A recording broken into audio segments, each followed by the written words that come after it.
Okay, hello students, welcome back to this YouTube channel let's learn with Rajni sir classes. तो कैसे हो आप सभी? मस्त और बढ़िया होगे। आज के एक सुपर डुपर क्लासेस में आपका बहुत बहुत स्वागत है। आज अपन डिस्कस करने वाले हैं बायोमोलिक्यूल्स के बचे हुए पार्ट को। ठीक है, जैसा कि हमने सबसे पहले पार्ट में डिस्कस किया था, कार्बोहाइड्रेट का डिटेल क्लास चला था बेटा। आज की क्लासेस में सेकंड बायोमोलिक्यूल, सेकंड मैक्रोमोलिक्यूल्स का डिस्कशन होने वाला है, जिसका नाम है बेटा प्रोटीन। बहुत ही सिंपल वे में समझेंगे। एक एक आज हो सकता है इस पूरे क्लासेस में पूरे जितने भी मैक्रोमोलिक्यूल्स बायोमोलिक्यूल्स के अंदर जितने भी टॉपिक हैं कंप्लीट हो जाए, फिर दोनों को हम मर्ज करके वन शॉट में भी आपको प्रोवाइड कर देंगे बेटा। ठीक है, सबसे पहले आपके स्क्रीन पे लगा हुआ है प्रोटीन। पहला क्वेश्चन आपके माइंड में ये आता होगा कि सर ये प्रोटीन क्या होता है। ठीक है, सबसे पहला क्वेश्चन क्या अराइजेस होता है कि सर ये प्रोटीन क्या होते हैं। मैं आपको बता दूं बेटा, प्रोटीन बहुत ही सिंपल वे में कि ये ऐसे बायोमोलिक्यूल्स होते हैं बेटा जिसके अंदर अमीनो एसिड्स एज मोनोमर होता है। ध्यान रखना, क्या कितनी इंपॉर्टेंट बात बोल रहा हूं कि प्रोटीन क्या होते हैं। लाइक दैट कि प्रोटीन ऐसे बायोमोलिक्यूल्स है बेटा जिसके अंदर अमीनो एसिड्स होते हैं, एज अ मोनोमर होंगे। ठीक है, वो मोनोमर आपस में पेप्टाइड बॉन्ड बना के जुड़े हुए होते हैं। That is the enough for the protein.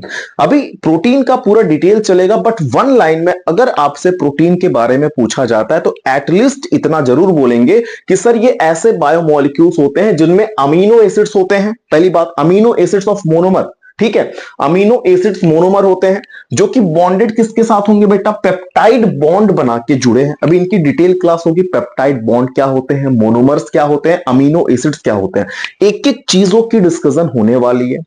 At least अभी इतना तो समझ जाएंगे कि प्रोटीन के बारे में सर क्या ने बताया। तो सबसे पहला हेडिंग अपन के स्क्रीन पे क्या लगा हुआ है, अमीनो एसिड्स लगा हुआ है। ठीक है, एक एक करके चीजें आएंगी sir. What is peptide bond, what is monomer, like that हर एक चीज यहां पर डिस्कशन होगा। ठीक है, चलो अगर मैं डिस्कस करूं सर कि अमीनो एसिड्स के बारे में कुछ बातें बताइए, तो आपको कहना है कि सर ये ऐसे ऑर्गेनिक कंपाउंड्स होते हैं जिनके अंदर बेटा amino group as well as carboxy group present होता है। That is said to be कि ये अमीनो एसिड है। बेसिकली अगर आपसे अमीनो एसिड पूछा जाए कि क्या है, तो आपको सिर्फ इतना बोलना है कि सर ये ऐसे ऑर्गेनिक कंपाउंड्स हैं जिनके अंदर बेटा अमीनो ग्रुप होता है एज वेल एज जो होता है कार्बोक्सी ग्रुप होता है। अब आप सोच रहे होंगे कि सर ये अमीनो ग्रुप क्या है और कार्बोक्सी ग्रुप क्या है। सही सोच रहे हैं? ठीक है, ये देखो यहां पे COOH जो है that is the carboxy group and the NH2 is the amino group. Okay, तो यहां पे कार्बन है, कार्बन के साथ एक लगा है बेटा कार्बोक्सी ग्रुप, दूसरी तरफ लगा हुआ है। मैं थोड़ा सा अगर आपको ऊपर करके दिखा दूं समझ में आ जाएगा क्या मैं समझाना चाह रहा हूं। एक सेकंड देखो इसको। ठीक है, ये रहा अपन के स्क्रीन पे, दिखा किसी को? मैं इरेज कर देता हूं चीजों को। ठीक है, आपको फिर अच्छे से समझ में आ जाएगा क्या लिखा हुआ है। ठीक है, अब देखो क्या लिखा है सर। यहां पे आपने NH2 लिखा हुआ है, that is the amino group, and COOH that is the carboxy group. And ये अगर मैं इसकी बात करूं बेटा तो ये हमारे स्क्रीन पे लगा हुआ है अमीनो एसिड्स। एंड R का मतलब होता है कि भाई कोई अल्काइल ग्रुप होगा, और अल्काइल ग्रुप जो होता है वो डिफरेंट होता है डिफरेंट अमीनो एसिड में। दैट्स व्हाई अपन ने यहां पे R लगाया है। बेसिकली ये दोनों तो सेम होंगे ना भाई, ये दोनों तो सेम होंगे। COOH NH2 ये तो मिलना ही मिलना है। आर चेंज होता रहेगा जैसा जैसा मोनोमर आप ले, जैसा अमीनो एसिड होगा, डिपेंड करता है कि कैसा आर है। तो इस वजह से मैंने बहुत अच्छी बातें लिखा यहां पे कि जो आर होता है बेटा वो डिफरेंट होता है डिफरेंट अमीनो एसिड के लिए। अगर अमीनो एसिड चेंज हो रहा है तो अल्काइल ग्रुप भाई बदल जाएगा, आर चेंज हो जाएगा। That is the R. ठीक है, आर चेंज हो जाएगा। अब अगर मैं डिस्कस करूं बेटा कि आपको पहली चीज क्या बताया मैंने, एक सेकंड में इरेजर थोड़ा और बड़ा करता हूं बेटा, हालांकि यहां पे लिखा हुआ चीज नहीं है। ठीक है, एक सेकंड रुकेंगे आप यहां पे। अब क्या लिखा हुआ है सर, बेसिक चीज एकदम है, बेसिक चीज है कि सर ये अमीनो ग्रुप क्या था आपने बता दिया भाई। ठीक है, अमीनो एसिड क्या होता है आपने ये भी बताया, प्रोटीन्स क्या होते हैं ये भी समझ में आ गया भाई। जैसे ऐसे बायोमोलिक्यूल्स जिसमें अमीनो एसिड्स मोनोमर होते हैं जो कि पेप्टाइड बॉन्ड से जुड़े हुए होते हैं। अमीनो एसिड के बारे में बेसिक चीजें कि ऐसा ऑर्गेनिक कंपाउंड जिसमें amino group as well as carboxy group present होता है, that is the amino group and that is the carboxy group. These are the amino acids, right? Okay, and the R is the different for the different amino acid. Basically different different amino acids में are जो होगा वो different होगा, ये चीजें आपको समझना होगा। ठीक है, चलो अगर मैं बात करूं सर यहां पे प्रॉपर्टीज की कि सर कुछ अमीनो एसिड के प्रॉपर्टीज बताइए। हालांकि देखो कोई भी चीज पढ़ रहे हो उसकी प्रॉपर्टी जानना बहुत जरूरी है। ठीक है, कैसे वर्क कर रहा है ये चीज है, एकदम बहुत अच्छी क्लास है सर यहाँ पे आज की। ठीक है, ये देखो अगर मैं बात करता हूं कि अमीनो एसिड की प्रॉपर्टी नंबर 1 तो ये होता है सर कलरलेस। ठीक है, अगर मैं बात करूं दूसरी तो ये होता है क्रिस्टलीन सॉलिड। ठीक है sir, these are water soluble, ये हो गया तीसरी। ये have high melting and boiling point, एक ही के अंदर मैंने बनाए 4। अपने माइंड में सेट करेंगे सर कि अमीनो एसिड्स होते हैं colourless, second one is crystalline solid, and third one is water soluble, and the fourth one is high melting point. That is the enough for this, that is the enough for this. Okay, अगर मैं second बात करूं sir कि amino acid के second properties आप बताइए, तो आपको बोलना है सर ग्लाइसिन को छोड़ के जितने भी नेचुरल अकरिंग अमीनो एसिड्स होते हैं वो ऑप्टिकली एक्टिव होते हैं। फिर से वन मोर टाइम रिपीट कर रहा हूं बेटा, मैं वन मोर टाइम सुनो, ग्लाइसिन को छोड़ के जितने भी नेचुरली अकरिंग अमीनो एसिड्स होते हैं that are the optically active. Okay, alpha carbon atom is asymmetric. अब आप सोच रहे होंगे कि भाई क्या समझाना चाह रहा हूं मैं, एक सेकंड में आपको स्क्रीन पे थोड़ा सा ऊपर करके दिखाता हूं, समझ में आ जाएगा। बेसिक चीजें हैं, कोई बहुत ही ऐसे टेढ़ी चीज नहीं है, बहुत ही सिंपल सी बात लिखी हुई है। इसको मैं इरेज करता हूं। जो चीजें हैं आप उसको एटलीस्ट रीड करते हुए रहो, रीड करते चलोगे तो और मजा आएगा। यहां पे क्या लिखा हुआ है सर, आपने सी लिखा हुआ है, कार्बन है। ठीक है, and that is the carboxy, that is the NH2, that is the R। Okay, अब यहां पे क्या है सर, यहां पे क्या है सर, ये चीजें ऐसे, ये मिरर है ना, दैट वन दैट साइड इस साइड आ गया। भाई भाई सिंपल बात है, ये वाला चीज इधर आ गया एंड ये वाला चीज इधर आ गया। सर आपने क्या बोला था कि ग्लाइसिन को छोड़ के, ग्लाइसिन को छोड़ के जितने भी नेचुरल अकरिंग अमीनो एसिड्स होते हैं सारे के सारे ऑप्टिकली एक्टिव होते हैं। भाई देख रहे हो ना, देख रहे हो ना, यही मैं बात कर रहा हूं, ग्लाइसिन की बात ना हो रही यहां पे। ठीक है, अगर मैं दूसरी बात करूं, तीसरी प्रॉपर्टी की बात करूं, तो जो अमीनो एसिड्स होते हैं सर, जो अमीनो एसिड्स होते हैं, ठीक है, वो D और L फॉर्म दोनों देते हैं। ठीक है, फिर से सुनो, अमीनो एसिड्स जो होते हैं वो D एंड L फॉर्म दोनों में होते हैं। ज्यादातर अमीनो एसिड्स आपको जो है L फॉर्म में देखने को मिलेंगे, ये बात ध्यान रखना। ज्यादातर अमीनो एसिड बेटा आपको L फॉर्म में देखने को मिलेंगे। Basically D and L form दोनों में अमीनो एसिड पाए जाते हैं, लेकिन मोस्टली आपको देखने को कैसा मिलेगा, L फॉर्म में मिलेगा। ठीक है, अब क्या बात करते हैं यहां पे, अगर मैं बात करूं, अब ये प्रॉपर्टी खत्म नहीं हुआ है, ये प्रॉपर्टी खत्म नहीं हुआ है, आप बेसिक चीजें यहां पे हम डिस्कस कर रहे हैं, तो थोड़ा ध्यान से देखेंगे। वैसे लास्ट चल रहा था ये पेज का। ठीक है, देखिए क्या बोलना चाह रहा हूं मैं, ये हम लोग के पास ग्लिसरॉल्डिहाइड लगा L, यहां पे लगा हुआ L amino acid. What is the difference behind, आप डिफरेंस बताओ मुझे, डिफरेंस बताओ भाई। यहां पे NH2 और COOH, that is the amino acid ना, यही तो कंडीशन है सर कि उसमें एक ऑर्गेनिक कंपाउंड जिसमें एक कार्बोक्सी और एक अमीनो ग्रुप होना चाहिए। भाई प्रोटीन पढ़ लेते हैं बच्चे, यही नहीं समझ में आता कि अमीनो एसिड वाकई में होता क्या है। दैट इज द रीजन कि आप ध्यान नहीं दे रहे हो यहां पे, समझ में आ रहा। यहां पे क्या लिखा हुआ है कि NH2 group is in left side as OH group in L glyceraldehyde. क्या बात है सर, ये देखो OH लगा हुआ है, यहां पे NH2 लगा हुआ है।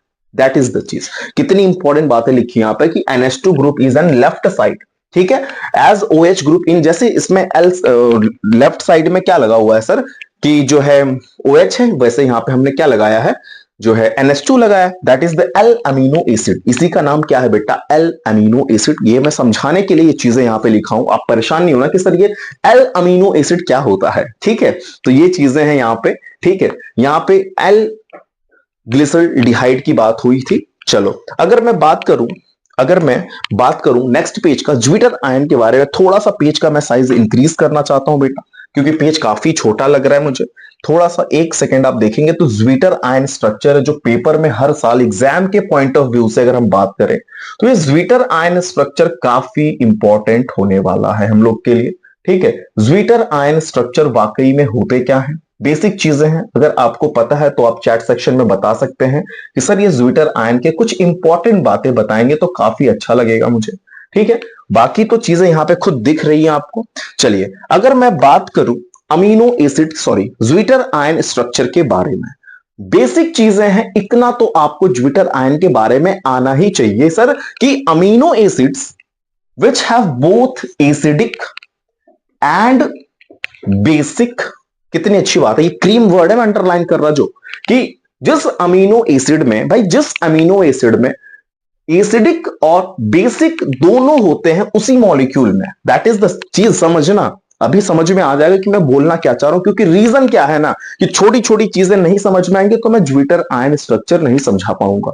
तो फिर से समझो कि अमीनो एसिड के पास बेटा एसिडिक भी होता है, बेसिक भी होता है उस मॉलिक्यूल में। फिर से सुनना, वैसे भाई अमीनो एसिड है तो उसमें कार्बोक्सी और NH2 होगा ही होगा। मैं जिस अमीनो एसिड में बोल रहा था that is the not sentence. ठीक है, वो स्टेटमेंट बैठा नहीं है कि भाई जिस अमीनो एसिड में दोनों, भाई दोनों होगा तभी तो होगा अमीनो एसिड, है ना। वो तो स्टेटमेंट रॉन्ग हो गया भाई, गलत हो गई। ठीक है, फिर से देख लो कि अमीनो एसिड के पास अमीनो एसिड्स के पास भाई acidic as well as basic दोनों होता है उस मॉलिक्यूल में। दैट मीन COOH भी होता है, लिख देता मैं यहां पे, COOH भी होता है, और amino group that is the NH2 भी होता है। भाई दोनों होते हैं कि नहीं होते हैं, उस मॉलिक्यूल में दोनों होते हैं। अमीनो एसिड है दैट इज द कार्बोक्सी भी होगा, दैट इज द अमीनो भी होगा, दोनों होगा।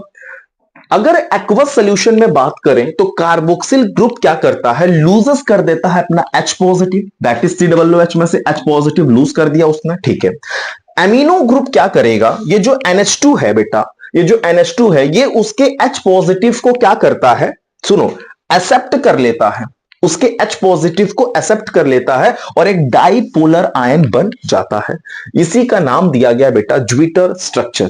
कितना इजी है बताओ फिर से मुझे, कितना इजी लगा भाई। ज्विटर आयन कुछ होते नहीं है। ज्विटर आयन, हम लोग को यह बात पता है कि अमीनो एसिड में, अमीनो एसिड्स में कार्बोक्सी भी होता है, अमीनो ग्रुप भी होता है, दैट इज द COOH भी होता है एंड द NH2 भी होता है। भाई कार्बोक्सी का H क्या करता है, एक्वस सोल्यूशन में अपने H को लूज कर दिया, COOH है ना, H कार्बोक्सी का H क्या करता है, एक्वस सोल्यूशन में उसको लूज कर दिया, और द अमीनो का जो NH2 है बेटा उसको, उसके H को एक्सेप्ट कर लिया। यहां पे बनते हैं डाइपोलर। क्या बनते हैं बेटा, डाइपोलर बन गए, डाइपोलर आयन अपन बोलते हैं जिसको, that is the zwitter ion structure. Basic चीजें बताया मैंने डिफिनीशन के साथ। अगर मैं आपको एग्जाम्पल दिखा दूं स्क्रीन पे बेटा तो देख लेना, स्क्रीन पे एग्जाम्पल की बात अगर मैं करूं, ठीक है, ये देखो स्ट्रक्चर, ठीक है, दैट इज द डिफिनीशन। कितना बेसिक चीजें था ना, इतने लिए परेशान थे, कुछ नहीं है स्क्रीन पे। ठीक है, इस चैप्टर में कुछ नहीं है। ठीक है, ध्यान दोगे तो कुछ नहीं रहेगा इस चैप्टर में। मैं स्ट्रक्चर दिखाता हूं आपको, ये देखो क्या लिखा हुआ बताओ कि भाई these ions have amphoteric nature. Why भाई, भाई एम्फोटेरिक का मतलब क्या होता है मुझे बताओ। एम्फोटेरिक का सिंपल मतलब है, क्लास 10th 11th से ही पढ़ते हुए आ रहे हो, 12th में आ गए तुम। एम्फोटेरिक का मतलब आपको इतना जरूर पता होगा, मैंने बोला कि ये मेरा मार्कर एम्फोटेरिक है। इसका क्या मतलब है कि ये एसिड के साथ भी रिएक्शन कर सकता है, ये बेस के साथ भी रिएक्शन कर सकता है, दैट इज द एम्फोटेरिक ना। भाई एम्फोटेरिक का मतलब ही होता है कि ऐसे substance that react with acid as well as base, both दोनों से रिएक्शन कर सकता है, that is the amphoteric nature. भाई एम्फोटेरिक अब बोलना बहुत अच्छा लग रहा है मुझे कि ये these ions have amphoteric nature. भाई ये ज्विटर आयन जो है उनका नेचर कैसा है, एम्फोटेरिक है। भाई एम्फोटेरिक बोलने का रीजन यही है कि ये acid as well as base के साथ रिएक्शन कर सकते हैं। अगर मैं बात करूं बेटा, ये अपन का अमीनो ग्रुप है, सॉरी अमीनो एसिड्स है, ठीक है, इसमें amino group as well as carboxy लगा हुआ है। इसका H बेटा एक्वस में लॉस करके इनको देता है, ये एक्सेप्ट करते हैं और यहां पे बनाते हैं NH3 पॉजिटिव, यहां पे बनता है COO negative, that is the dipolar in nature, dipolar produce हो, that is the zwitter ion. यही ज्विटर आयन का स्ट्रक्चर है, ड्रॉ कर लो, कॉपी कर लो, बहुत मजा आएगा तुमको। ठीक है, चलो अगर मैं बात करूं सर आइसो इलेक्ट्रिक पॉइंट्स क्या होते हैं, कितनी अच्छी अच्छी टॉपिक आ रही है आज की क्लासेस में, काफी अच्छी अच्छी टॉपिक आ रही है कि भाई ये आइसो इलेक्ट्रिक पॉइंट्स क्या होते हैं, जो एग्जाम के पॉइंट ऑफ व्यू से काफी ज्यादा इंपॉर्टेंट होने वाला है भाई। काफी ज्यादा इंपॉर्टेंट होने वाला। तो स्क्रीन पे लग गया बेटा आपके आइसो इलेक्ट्रिक पॉइंट।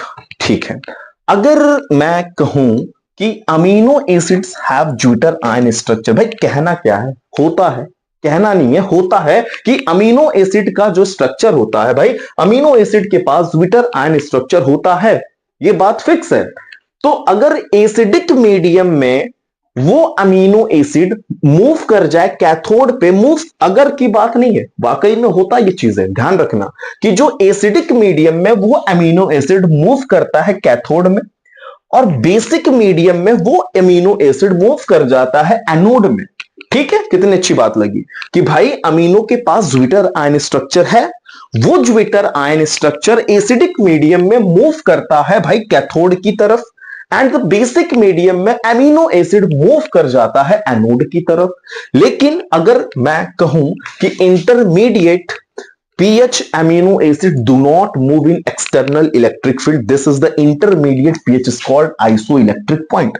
भाई आपने इंटरमीडिएट दे दिया, इंटरमीडिएट pH दे दिया, तो वो किधर भी मूव नहीं किया, जब मूव नहीं किया that is the isoelectric point. अब यहां पे देखते हैं कि ये अपन का ज्विटर आयन है, समझ में आ रहा, यहां पे C+O नेगेटिव है, NH3 पॉजिटिव है, that is the zwitter ion, समझ गए। अगर ये ज्विटर आयन अपन ने दिया acidic pH that means H positive, तो ये मूव करेगा किधर की तरफ, move towards cathode, that is the COOH and NH3 positive है। ठीक है सर, अगर मैं इसको मूव करा दूं बेसिक इधर, ठीक है, तो मतलब OH नेगेटिव, तो ये मूव कर गया बेटा किधर, move towards anode, that is the COO negative, तो है यहां पे बेटा हो गया NH2, that is the isoelectric point, that is the isoelectric point कि intermediate pH amino acid do not move in external electric field. वो जब मूव नहीं कर रहा तो वो जो इंटरमीडिएट pH होता है ना, उसका जो इंटरमीडिएट pH है that is the isoelectric point. सही, मूव कर रहा है एक बार एसिडिक में एक बार बेसिक में, एक टाइम ऐसा जब मूव नहीं हो रहा है। ठीक है, ये स्ट्रक्चर आप ड्रॉ करना, एरो बनाना कि एसिडिक में हो रहा है COOH NH3 positive, and the basic की अगर मैं बात करूं तो COO negative and that is the NH2 हो रहा है। This is the iso electric point. ठीक है, बेसिक चीजें थी कि सर ये आइसो इलेक्ट्रिक पॉइंट क्या होता है। ठीक है, अगर हम बात करें क्लासिफिकेशन ऑफ अमीनो एसिड्स के बारे में, भाई देखो अमीनो एसिड्स को कई टाइप में क्लासिफाई किए गए, डिपेंड करता है कि आपको पूछा किस बेसिस पे गया है, मतलब किस बेसिस पे पूछा गया ये डिपेंड करता है। वैसे बेसिकली देखा जाए तो अमीनो एसिड्स को कई टाइप में क्लासिफाई किया गया है। अगर मैं आपसे पूछता हूं कि on the basis of requirement के हिसाब से मुझे बताओ कि अमीनो एसिड्स को कितने टाइप में क्लासिफाई किया गया है रिक्वायरमेंट के हिसाब से, तो आपका जवाब होना चाहिए कि भाई नॉन इसेंशियल और एक होता है इसेंशियल। उसके डिफिनीशन उसके हेडिंग में छुपा हुआ है, उसको पढ़ के देखो, लिखा है नॉन इसेंशियल। भाई नॉन इसेंशियल है और एक है इसेंशियल, जरूरी है, और एक नॉन इसेंशियल है। ठीक है, अच्छा नॉन इसेंशियल को डिस्पेंसेबल भी लिखा हुआ है, कोई बात नहीं, नाम चेंज हो सकता है। ठीक है, डिस्पेंसेबल लिखा हुआ है। अब आपको खुद इसके डिफिनीशन दिख रही होगी इसके नाम में ही, एक बार रीड करोगे जस्टिफाई हो जाएगा कि सर आप बोलना क्या चाह रहे हो। ऐसी amino acid, sorry for this, रुक थोड़ा सा, ठीक है एक सेकेंड, हमने इसको चेंज किया, अब देखते हैं क्या लिखा हुआ है। These are the amino acids, भाई ऐसी अमीनो एसिड्स हैं जो सिंथेसाइज होती है बाय द बॉडी, जो हमारे बॉडी से सिंथेसाइज हो रही है, अपने आप स्वयं हो रही है। भाई इसकी रिक्वायर्ड नहीं है तुम्हें फूड में, इन the form of food, food के फॉर्म में तुम्हें जरूरत नहीं है। ठीक है, नॉन इसेंशियल है, तुम्हें जरूरत नहीं है फूड की फॉर्म में लेना, भाई तुम्हारी बॉडी खुद सिंथेसाइज कर रही है जो अमीनो एसिड्स। कितनी अच्छी बात लिखा है तुमने कि ये ऐसे अमीनो एसिड्स होते हैं जो तुम्हारी बॉडी खुद सिंथेसाइज करती है अपने आप स्वयं, भाई तुम्हारी बॉडी बना रही है, तुम्हें इस चीज की जरूरत नहीं है फूड के फॉर्म में लेने की। दीज आर, देखो भाई 10 होते हैं नंबर में। ठीक है, जैसे कह सकते हैं कुछ एग्जाम्पल अगर पूछा जाए, सर बता दीजिए नॉन इसेंशियल के कुछ एग्जाम्पल, तो नियर अबाउट 10 होते हैं ये नंबर में। ठीक है, कुछ एग्जाम्पल आपके स्क्रीन पे लिखा हुआ है, ग्लाइसिन, एलानिन लिखा है, ग्लूटामिक लिखा है, ठीक है, एस्पार्टिक एसिड लिखा हुआ, एक बार रीड कर लेना, ठीक है, ग्लूटामाइन लिखा हुआ है, दिस इज द एसिड, ठीक है, पूरे जो लिखा हुआ है ना, ये अपन के पास लिखे हुए हैं नॉन इसेंशियल, ठीक है। नॉन इसेंशियल एक बार फिर से रिकॉल करो माइंड पे भाई, नॉन इसेंशियल ऐसे होते हैं जो अमीनो एसिड्स आपकी बॉडी खुद बना रही है, खुद सिंथेसाइज कर रही है, उसकी रिक्वायर्ड तुम्हारे बॉडी को फूड के फॉर्म में नहीं है, that is the non essential. Definition भाई खुद बोल रहा है नॉन इसेंशियल, ठीक है। अच्छा, इसेंशियल में जस्ट उल्टा बोलेंगे भाई, जस्ट उल्टा बोलते हैं, इसको इरेज करते हैं अपन, ठीक है। एग्जाम्पल रीड कर लेना भाई, जो चीजें लिखी हुई, ग्लाइसिन लिखी थी, एलानिन लिखी थी, ग्लूटामिक लिखा हुआ था, ठीक है, एस्पार्टिक एसिड लिखा हुआ है, ग्लूटामाइन लिखा हुआ है, that is the 10 in number, बहुत अच्छी चीजें लिखी हुई, प्रोलीन लिखा हुआ है, मैं एक बार रीड कर दे रहा हूं, ट्रायोसिन लिखा हुआ है, साइटसिन लिखा हुआ है, साइटीन लिखा है, ठीक है, सीरीन लिखा हुआ है। तो एक बार रीड कर लेने से बेटा क्या होता है कि आपको जस्टिफाई हो जाएगा कि कौन कौन से जो है नॉन इसेंशियल अमीनो एसिड्स हैं। अच्छा, अगर मैं कहूं कि सर मुझे इसेंशियल एसिड्स के बारे में बताइए, तो भाई इसेंशियल एसिड्स उसके नाम में ही छिपा हुआ है डिफिनीशन। भाई इसेंशियल है, तुम्हें जरूरत है उस चीज की, तुम्हें बॉडी को फूड की फॉर्म में चाहिए तो चाहिए, रिक्वायर्ड है ये। पढ़ के देख लो, पढ़ के देख लो, आओ देखते हैं, चलो रीड करके देखते हो, देखो समझ में आ जाएगा क्या लिखा है, बताओ मुझे कि सर ये अमीनो एसिड तुम्हारी बॉडी नॉट सिंथेसाइज, लिखा ना, not synthesize by body, by the body itself, so these are required in the form of food.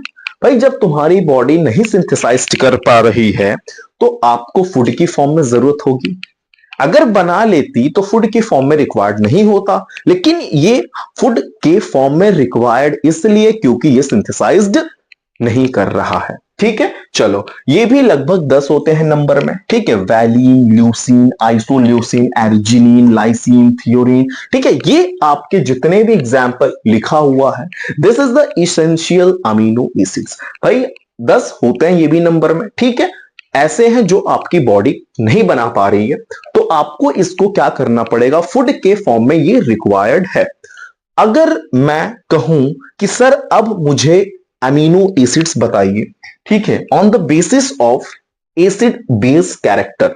भाई क्लासिफिकेशन का मैंने बहुत अच्छी बात बताया था कि आपको कई टाइप में क्लासिफाई किया गया है, ठीक है, डिपेंड करता है कि एग्जामिनर किस वे में आपसे पूछ रहा है। देखो अमीनो एसिड का क्लासिफिकेशन था, ये डिपेंड कर रहा है वो किस बेसिस पे पूछ रहा है, कि भाई रिक्वायरमेंट की बेसिस पे पूछा है तो बताना। अब इस बार रिक्वायरमेंट की बेसिस पे नहीं पूछा है, इस बार क्या पूछा है, on the basis of acid base character, acid base character के बेसिस पे पूछ लिया गया, कोई बात नहीं, फिर भी इजी है, ठीक है, फिर भी इजी हमारे लिए। देखो क्या लिखा हुआ है, ठीक है, अगर मैं कहूं कि मुझे ये बताइए अमीनो एसिड्स का classification on the basis of acid base group, तो 3 तरीके के अमीनो एसिड हो सकते हैं। हो सकता है वो एसिडिक अमीनो एसिड हो सकता है वो बेसिक अमीनो एसिड हो सकता है वो न्यूट्रल अमीनो एसिड हो। What is the differences between these amino acids? Basic चीजें हैं, आपको डिफिनेशन उसके नाम में ही दिखना चाहिए। मैं जब खुद बोल रहा हूं कि वो एसिडिक अमीनो एसिड है, दैट मीन्स कि भाई उसमें एसिड की मात्रा ज्यादा होगी, कुछ तो बात होगा, तब तो मैं बोल रहा हूं कि एसिडिक नेचर है। भाई मैं बोल रहा हूं कि बेसिक है तो कुछ तो राज होगा कि बेसिक है, दैट मीन्स उसमें बेस की मात्रा ज्यादा होगी। भाई न्यूट्रल बोल रहा हूं, दैट इज कि दोनों इक्वल अमाउंट में होंगे। ये हमारी सोच है, अभी बिना डिफिनेशन पढ़े हम सोच रहे हैं। अब अपनी सोच को मैच करते हैं बेटा डिफिनेशन के साथ, तब मजा आएगा चीजों को क्लियर करने में। चलिए अमीनो एसिड्स एसिडिक नेचर की अगर मैं बात करूं तो ऐसे अमीनो एसिड्स बेटा जिसमें 2 कार्बोक्सी ग्रुप होते हैं, अंडरलाइन कर दे रहा हूं, ये क्रीम वर्ड है, ये क्रीम वर्ड है, ये ऐसे अमीनो एसिड्स हैं जिसमें 2 कार्बोक्सिल ग्रुप होता है, 1 अमीनो ग्रुप होता है। भाई यहीं पे क्लियर हो गया, क्लियर हो गया कि 2 कार्बोक्सी भाई एसिडिक की मात्रा ज्यादा होगी, 2 कार्बोक्सी है, 1 अमीनो है, दैट इज द रीजन कि ये अमीनो, ये जो है एसिडिक अमीनो होगा। कुछ एग्जाम्पल की बात करें तो एस्पार्टिक एसिड और ग्लूटानिक एसिड की बात करते हैं, that is the acidic amino acid. अगर मैं बोलूं कि सर बेसिक अमीनो एसिड्स क्या होते हैं, तो आपका जवाब होना चाहिए, बिना पढ़े आप बता सकते हो कि ऐसे अमीनो एसिड जिसमें दो बेसिक ग्रुप होंगे। देखो यहां पे, these are the amino acids which contain two amino group, दो अमीनो ग्रुप होंगे, and the one is the carboxy group, that is the basic amino acids. Example की बात करें तो lysine, arginine, histidine, that is the example of basic amino acids। अगर मैं कहूं कि सर न्यूट्रल अमीनो एसिड्स क्या होते हैं, तो अब आपको बिना डिफिनीशन पढ़े मुझे बताना पड़ेगा कि क्या होता है।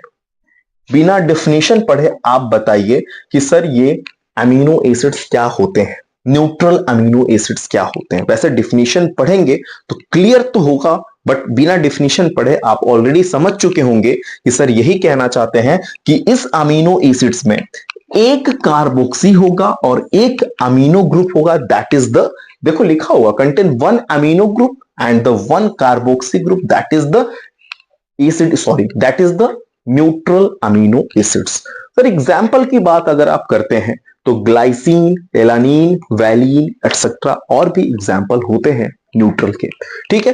This is the classification on the basis of acid base character and on the basis of requirement के हिसाब से, दोनों हिसाब से मैंने आपको जो है अमीनो एसिड का क्लासिफिकेशन बताया। किस हिसाब से? एसिड बेस कैरेक्टर के हिसाब से। And the first one is किस हिसाब से बता था, बताओ बेटा। फर्स्ट वन वाला हमने पढ़ा था रिक्वायरमेंट के हिसाब से, दैट मींस किस जरूरत है, इसेंशियल है कि नॉन इसेंशियल है, that is the things.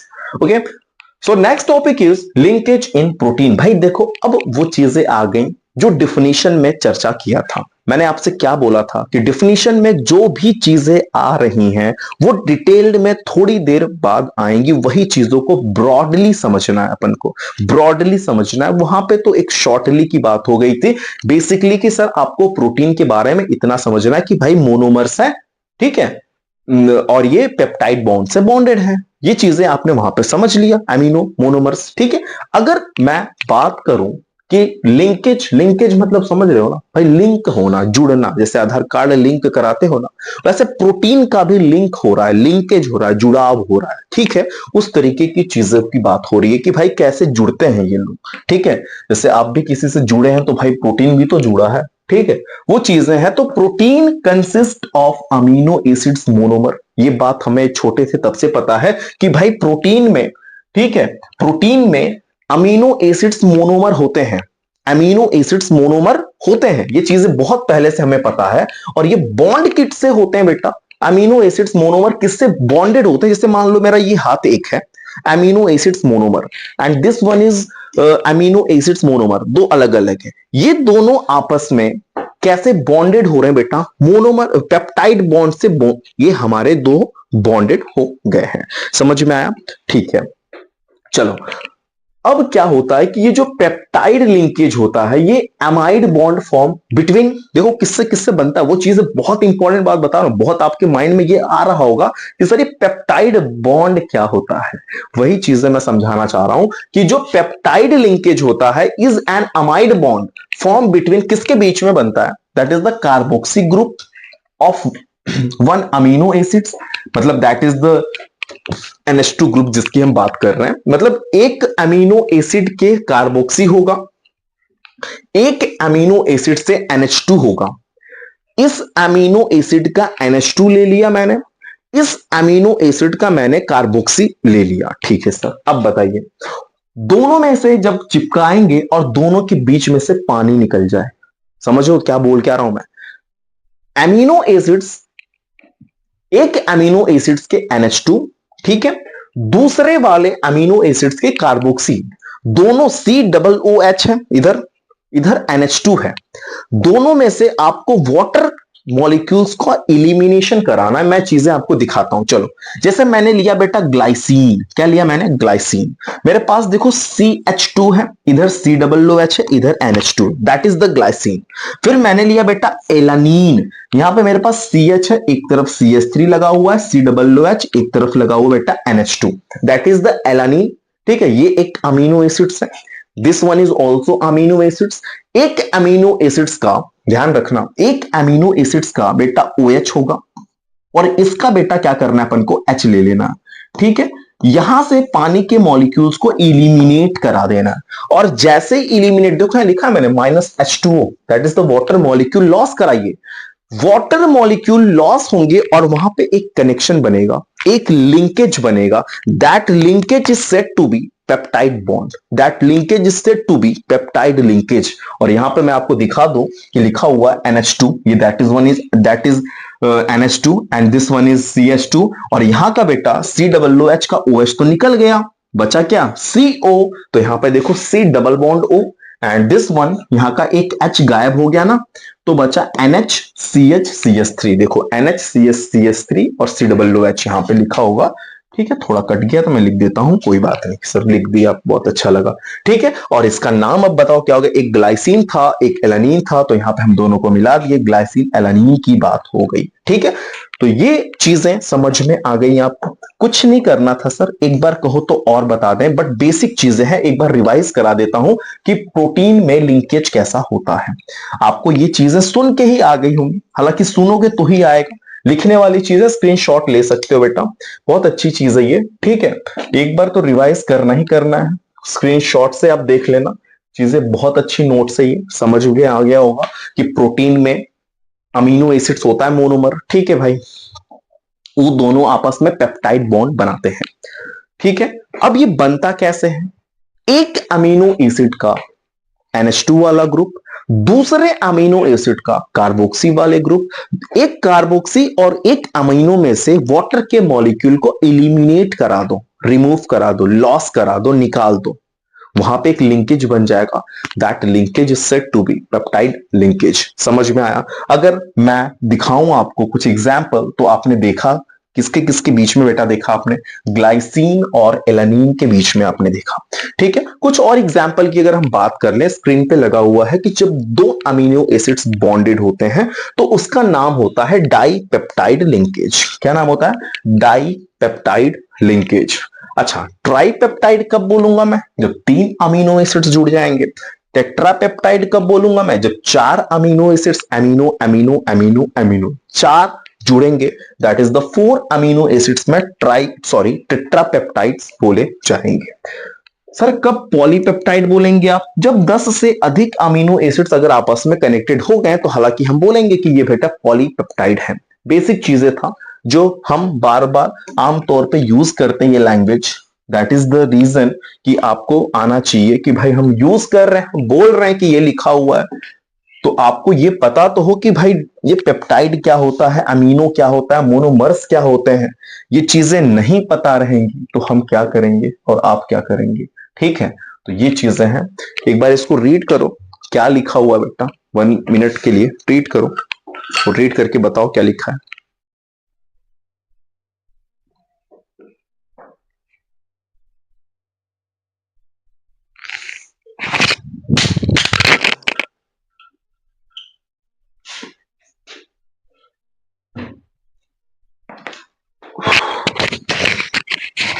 Sorry for this, sorry. Okay, so next topic अपन के स्क्रीन पे काफी अच्छा लगा हुआ है, मॉलिक्यूलर शेप ऑफ प्रोटीन्स। क्या लगा हुआ है? Molecular shape of proteins. अगर मैं बात करूं तो प्रोटीन्स के जो मॉलिक्यूल के शेप कैसे होते होंगे, ये भी तो एक सोच की बात है। सोच तो रहे होंगे आप, ऐसे सोचते तो नहीं है इतना आप, लेकिन मैं कह देता हूं कि आप सोच रहे होंगे। ठीक है, चलो, लेकिन बहुत सारे बच्चे ऐसे बात नहीं है कि नहीं सोच रहे, सारे लोग। ठीक है, कुछ बच्चे होते हैं जो नहीं सोचते, बट मैक्सिमम जो है 100 में तो 99 सोच ही लेते हैं। ठीक है, मान लेता हूं। चलो, अगर मैं बोलूं फर्स्ट वाला सर क्या है, फाइब्रस प्रोटीन लिखा हुआ है। सर ये फाइब्रस प्रोटीन, उसके बाद सर आपने लिखा है ग्लोब्यूलर प्रोटीन। सर डिफरेंसेस बताना है कि आपको डिफिनीशन क्या है, सॉरी डिफिनीशन बताना है आपको जो है फाइब्रस की और ग्लोब्यूलर की। अगर मैं फाइब्रस की बात करूं तो ये बेटे प्रोटीन ऐसे होते हैं जो लीनियर होते हैं, थ्रेड लाइक स्ट्रक्चर होते हैं। बेसिक चीजें हैं। अगर आपसे बोला जाए कि मुझे बेटा फाइब्रस प्रोटीन के बारे में कुछ बातें बताओ, आपको तुरंत बोलने हैं कि सर ये जो प्रोटीन होता है ये लीनियर होता है, थ्रेड लाइक स्ट्रक्चर इनके होते हैं, ठीक है सर। और ये पॉलीपेप्टाइड चेन होते हैं और पैरेलल होते हैं एक दूसरे के, ठीक है। और तो और हाइड्रोजन बॉन्ड, हाइड्रोजन और डाइसल्फाइड बॉन्ड से ये जो होते हैं जुड़े हुए होते हैं। फिर से इस बातों को समझो, ये वन पॉइंट था, एक पॉइंट था, ठीक है। इतना छोटा सा एक पॉइंट था कि भाई ये ऐसे प्रोटीन होते हैं जिनका स्ट्रक्चर थ्रेड लाइक होता है और लीनियर होते हैं। ये पॉलीपेप्टाइड चेन होते हैं। भाई मैं वर्ड यूज कर रहा पॉलीपेप्टाइड चेन, मैं ऑलरेडी बता चुका हूं कि पॉलीपेप्टाइड का मतलब क्या होते हैं, जस्ट इसके ऊपर वाले स्लाइड में, ठीक है। तो मैं वर्ड जो यूज कर ले रहा हूं दोबारा जब आ रहा है तो टेंशन नहीं लेना, क्योंकि वो ऑलरेडी मैंने ऊपर बता दिया था, ठीक है। चलो, और तो और ये दोनों जो हैं, ये जो चेन है बेटा, ये जुड़े होते हैं आपस में हाइड्रोजन एंड डाइसल्फाइड बॉन्ड बना के। अगर मैं कहूं फाइब्रस प्रोटीन को ये इनसॉल्युबल होते हैं बेटा वाटर में, कितना अच्छा लगा कि वाटर में इनसॉल्युबल होते हैं। फिर अगर मैं कहूं कि ये काफी सेंसिटिव होते हैं बेटा, मॉडरेट चेंज इन टेम्परेचर और पीएच, बहुत सेंसिटिव होते हैं। टेम्परेचर और पीएच चेंज होने पे ये अपना जो है रूप दिखा देते हैं, ठीक है। जैसे अगर मैं बोलूं कुछ एग्जांपल, तो किराटीन इन प्रोटीन, ठीक है, keratin protein of hair nails, ठीक है, स्किन, मायोसिन इन मसल्स, ठीक है, collagen in tendon, fibrous fibrin in skin, ये चीजें लिखा हुआ है। This is the example of fibrous protein. ये सब चीजें आपको पता हो, ठीक है। Keratin in protein of hair nails, myosin in muscles, collagen in tendons, fibroin in silk, this is the protein, fibrous protein. बेटा अगर मैं कहूं सर ग्लोब्यूलर प्रोटीन के बारे में कुछ बातें बताइए, देखो ये ऐसा चैप्टर है ना बेटा जो रीडिंग करने पे ही आपको क्लियर होगा। जिस बच्चे को इस चैप्टर को क्रिस्टल क्लियर करना है उसको रीडिंग करना पड़ेगा और मन से रीड करना पड़ेगा। कि मन कहीं और है, मुंह चल रहा है, that is the not good way for this chapter, ठीक है। आपको मन लगा के इसको रीड करेंगे तो पक्की बात है कि ये चैप्टर आपको आएगा, अन्यथा ये चैप्टर तो आना नहीं है। ऐसा chapter, reading is the most important for this chapter. Reading करो जैसे मैं बोल रहा हूं। मैं कैसे बोल रहा हूं भाई, देखो ग्लोब्यूलर प्रोटीन में बोल रहा हूं, ये ऐसे प्रोटीन हैं जो स्पेरिकल स्ट्रक्चर होते हैं। अब मैंने उसमें क्या बोला था कि ऐसे प्रोटीन है जो लीनियर स्ट्रक्चर हो, जो थ्रेड लाइक होते हैं। भाई यही तो बोल रहा हूं।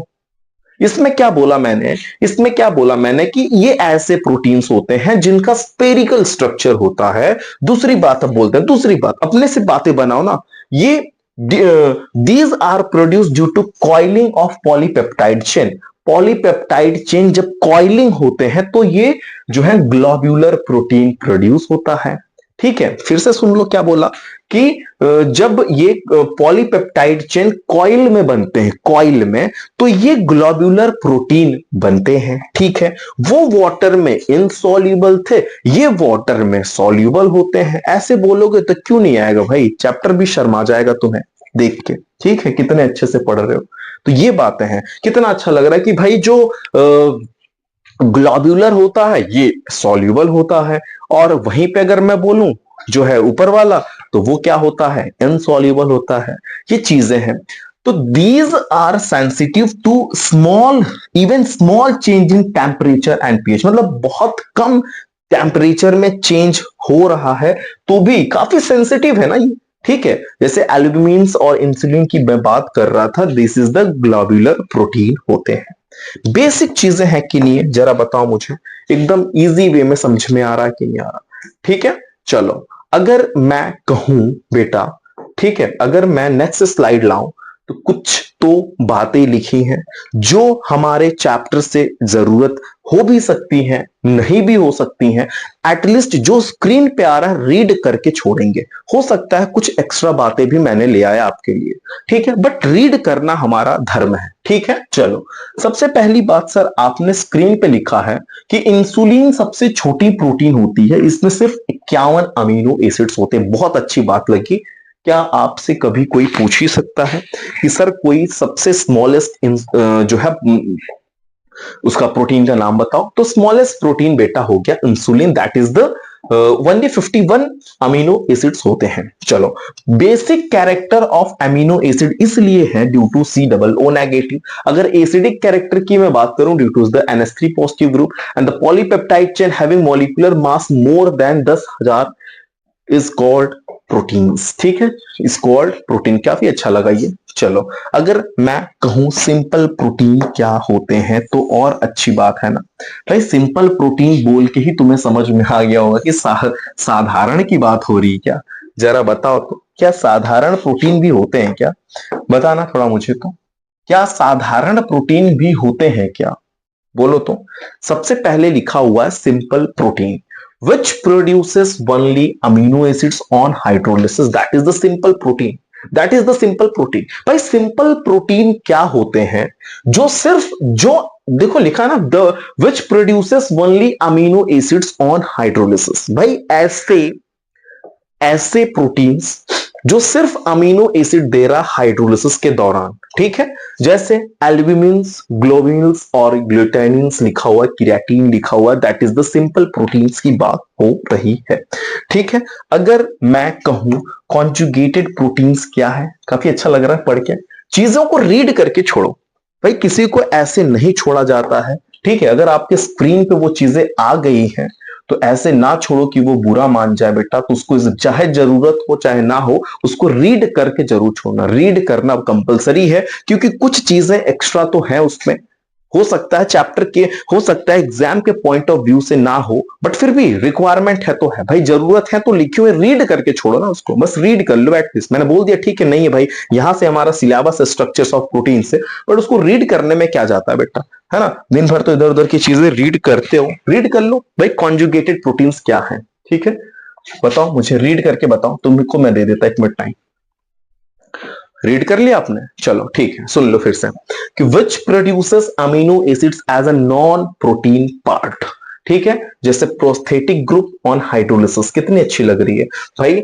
न्यूक्लियो प्रोटीन, ठीक है, nucleo protein amino acid plus nucleic acid, glycoprotein amino acids plus sugars. ये वर्ड सुनने को मिल सकता है आपको कहीं पे ये चीजें, इसलिए मैंने बोल दिया भाई। चलो, आपसे बोला न्यूक्लियो प्रोटीन का मतलब, तो बता दो भाई amino acid plus nucleic acids है। ये चीजें आगे आएंगी, अभी यहाँ पे आप नहीं समझ रहे हो न्यूक्लिक एसिड्स के बारे में, ठीक है। तो मैंने बोला जो चीजें आगे आएंगी आगे चर्चा करेंगे, लेकिन हमारा सिलेबस जो है बेटा स्ट्रक्चर्स ऑफ प्रोटीन है तो है, ठीक है। चलो, अगर हम कहें कि सर मुझे आप स्ट्रक्चर्स ऑफ प्रोटीन के बारे में बताइए, तो सबसे पहला स्ट्रक्चर आता है बेटा हम लोगों के स्क्रीन पे, प्राइमरी स्ट्रक्चर। क्या आता है? प्राइमरी स्ट्रक्चर, ठीक है। प्राइमरी स्ट्रक्चर क्या होते हैं सर? देख रहे हो टॉपिक, देख रहे हो, देख रहे हो बेटा, ठीक है।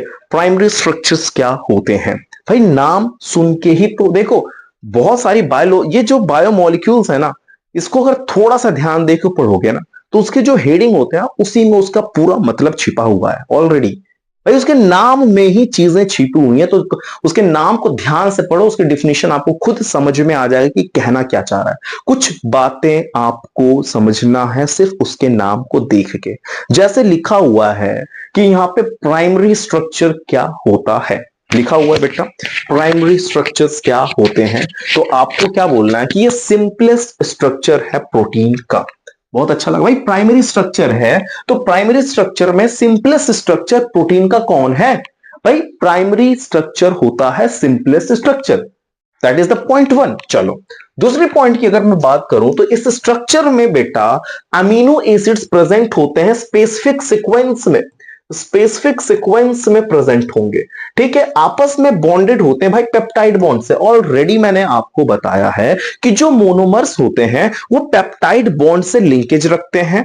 एक अमीनो एसिड्स के NH2 का एक अमीनो एसिड्स के COOH का ये बॉन्डिंग में टेक पार्ट करते हैं, वो दोनों आपस में मिलके COOH and the NH2 group removal of the पानी पानी कर देते हैं, that is the peptide linkage बन गया। समझ गए? चलो, अगर मैं बोलूं कि अगर इनके सीक्वेंस में चेंज आता है, ये जो सीक्वेंस है बेटा, इसमें अगर चेंज आता है तो इसमें लिखा है ना कि जो इसके स्ट्रक्चरल और फंक्शन होते हैं प्रोटीन का, वो भी बदल जाएगा।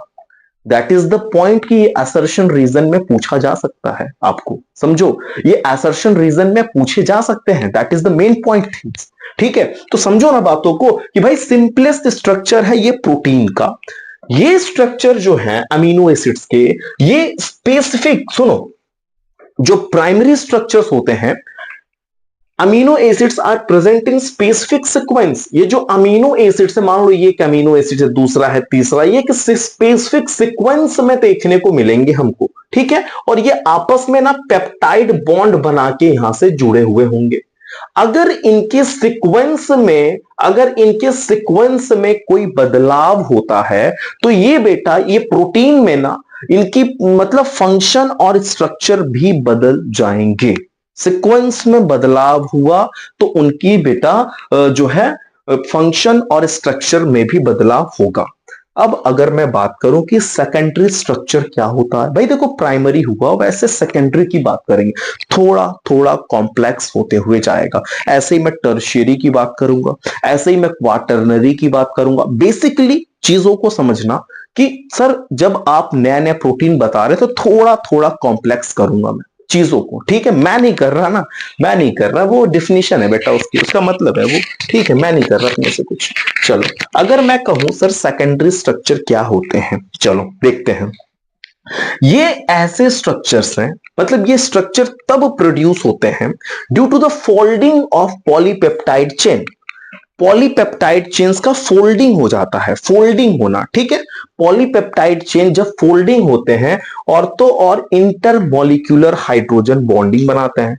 अब आप ये सोचो कि सर ये इंटरमॉलिक्यूलर हाइड्रोजन बॉन्ड क्या होता है, तो बहुत बड़ा सोच रहे हो भाई। हाइड्रोजन बॉन्ड आपको पता होना चाहिए कि एक वीक बॉन्ड को बोलते हैं बेसिकली। ठीक है, हाइड्रोजन और किसी मोर इलेक्ट्रोनेगेटिव एटम के बीच में वीक बॉन्ड बनता है, लाइक दैट कि वो ऑक्सीजन हो सकता है, नाइट्रोजन हो सकता है, ठीक है, फ्लोरीन हो सकता है, फ्लोरीन, ये चीजें हो सकती हैं।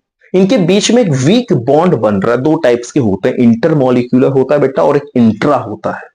ठीक है, चलो वो चीजें यहां पर डिस्कस नहीं हो रही हैं, यहां पे डिस्कशन हो रहा है बेटा कि सेकेंडरी स्ट्रक्चर क्या होते हैं। फिर एक बार देखो कि ये जो स्ट्रक्चर होते हैं बेटा प्रोड्यूस होते हैं जब पॉलीपेप्टाइड चेन का फोल्डिंग होता है। ठीक है, due to intermolecular hydrogen bonding. जब किस लिए होता है बेटा इंटरमॉलिक्यूलर हाइड्रोजन बॉन्डिंग, किनके किनके बीच में होता है, C एंड द NH। देखो दिखा ना, ठीक है, group of the peptide bonds, it can be either alpha helical और बीटा प्लीटेड, दो फॉर्म में हो सकते हैं। एक अल्फा हेलिकल में हो सकते हैं या बीटा प्लीटेड शीट के नाम से अपन जानते हैं, जो अभी हम लोग के स्क्रीन पे आगे देखने को मिलेगा। ठीक है, चलो अगर मैं कहूं कि सर आपने बोला अल्फा हेलिकल, ठीक है, अभी चीजें आएंगी आगे, परेशान नहीं। जो चीजें आपको जिस स्लाइड में नहीं समझ में आ रही ना, वो स्किप नहीं हो रहा, ये ध्यान रखना बेटा, वो स्किप नहीं हो रहा, वो चीजें आगे स्लाइड में आएंगी, वो आगे स्लाइड में आएंगी। जैसे यहां पे एक चीज आई है कि अल्फा हेलिकल क्या है, ये मोस्ट कॉमन सेकेंडरी स्ट्रक्चर होता है। देखो आया ना भाई, तुम्हारे मन में ये ख्याल आ रहा होगा कि सर ये अल्फा हेलिकल और बीटा प्लीटेड शीट क्या होती है। भाई ख्याल आ रहा, नहीं आ रहा तो आना चाहिए था तुम्हारे माइंड में कि अल्फा हेलिकल जो होते हैं ये मोस्ट कॉमन सेकेंडरी स्ट्रक्चर होता है। भाई सेकेंडरी की बात हो रही तो उसी का है ना ये, लेकिन मोस्ट कॉमन स्ट्रक्चर है ये। ठीक है, विच इज पॉलीपेप्टाइड चेन। ठीक है, ये दो चीजें सर आपने उसमें भी बताया कि भाई ये पॉलीपेप्टाइड चेन होता है, form all the possible hydrogen bond by twisting into right handed helix. कितनी अच्छी बात है भाई, ये बात समझो कि लिखा हुआ है कि polypeptide chain form all possible hydrogen bond, जितने भी पॉसिबल हाइड्रोजन बॉन्ड है ना सब, ठीक है, ट्विस्ट हो जाता है बेटा। ठीक है, इनटू राइट हैंडेड हेलिक्स में। अगर मैं बोलूं बीटा प्लीटेड स्ट्रक्चर, तो लिखा है beta structure all peptide chain are stretch out stretch out to near by maximum extension, जितना एक्सटेंशन हो सकता है बेटा उतना होता है, and then then side by side which are held intermolecular hydrogen bonding. हाँ, साइड बाय साइड में जो है बेटा वो इंटरमोलिकुलर हाइड्रोजन बॉन्ड बनाता है, जिसको अपन बीटा प्लीटेड शीट बोलते हैं। ठीक है, जो कि ऐसे कुछ इस तरीके से बेटा समझो कि ये आपके बुक आप में देखो उसमें लिखा हुआ है, स्ट्रक्चर अभी आगे आएगा, चीजों को समझना। ठीक है, तो क्या है टर्शियरी स्ट्रक्चर होता है। ठीक है, बेसिक चीजें थी, एक बार रीड कर लेना। डिफरेंसेस बहुत अच्छा लग रहा है मुझे पढ़ के कि भाई alpha helical most common secondary structure था।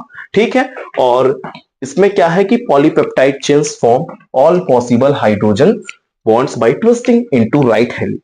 लेकिन इसमें क्या हुआ था, ठीक है, इसमें क्या हुआ था कि साइड बाय साइड से हो रहा है इंटरमोलिकुलर हाइड्रोजन बॉन्ड। ये क्रीम वर्ड है, दोनों को मैं अंडरलाइन कर दे रहा बेटा, ये अंडरलाइन कर दे रहा मैं। ठीक है, आप इसको ले लेना,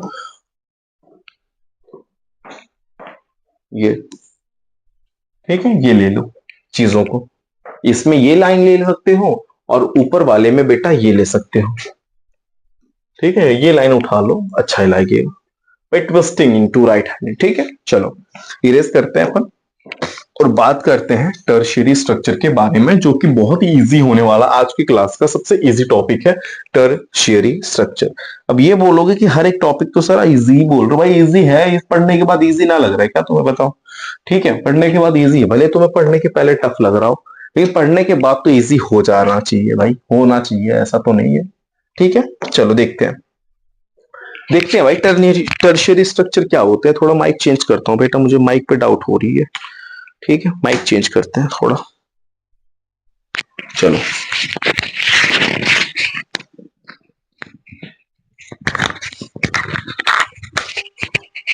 थोड़ा डाउट हो रहा था, माइक मैंने चेंज कर दिया।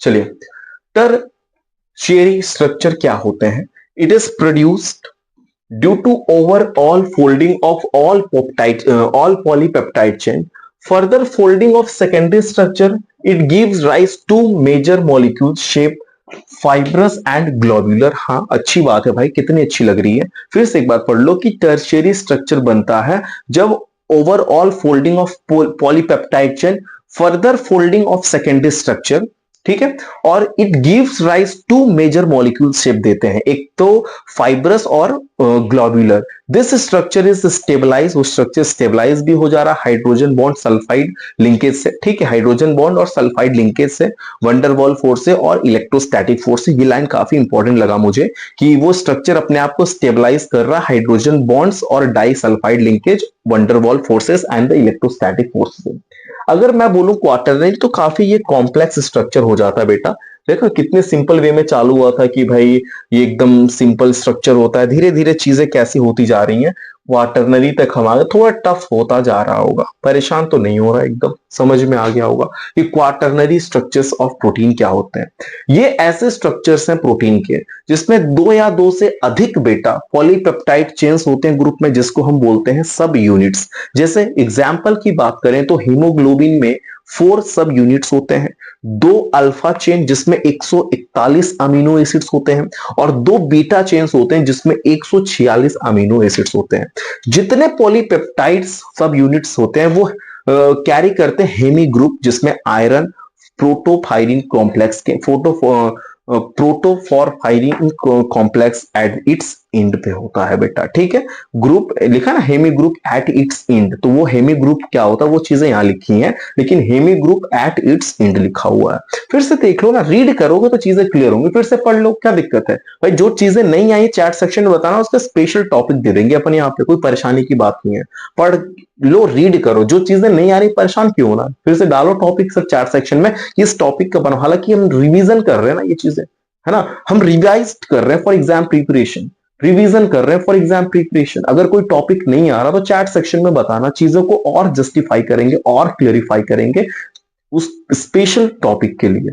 अभी फिलहाल रीड करते हैं कि सर ये क्वाटरनरी स्ट्रक्चर ऑफ प्रोटीन्स क्या होते हैं। भाई ये ऐसा स्ट्रक्चर है प्रोटीन का जिसमें दो या दो से अधिक पॉलीपेप्टाइड चेन्स होते हैं उस ग्रुप में, जिसको अपन बोलते हैं सब यूनिट्स। एक एग्जाम्पल की बात हो जाए तो हीमोग्लोबिन में 4 सब यूनिट्स होते हैं, 2 अल्फा चेन होता है, 2 बीटा चेन्स होते हैं।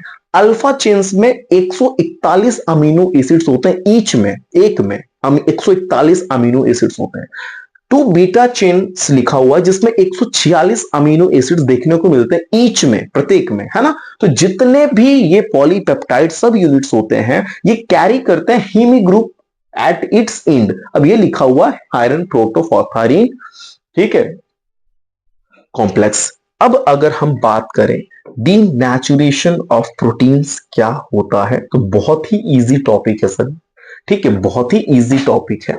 अब आप सोचोगे कि क्या लिखा हुआ है, सोचना अच्छी बात है, ठीक है, लेकिन समझ में भी आए तो और अच्छी बात है। बट मैं दिखाता हूं आपको, ये इरेज करते हैं ताकि इसके ऊपर लाइनिंग जो पड़ रही है उससे आपका ध्यान भटक रहा है।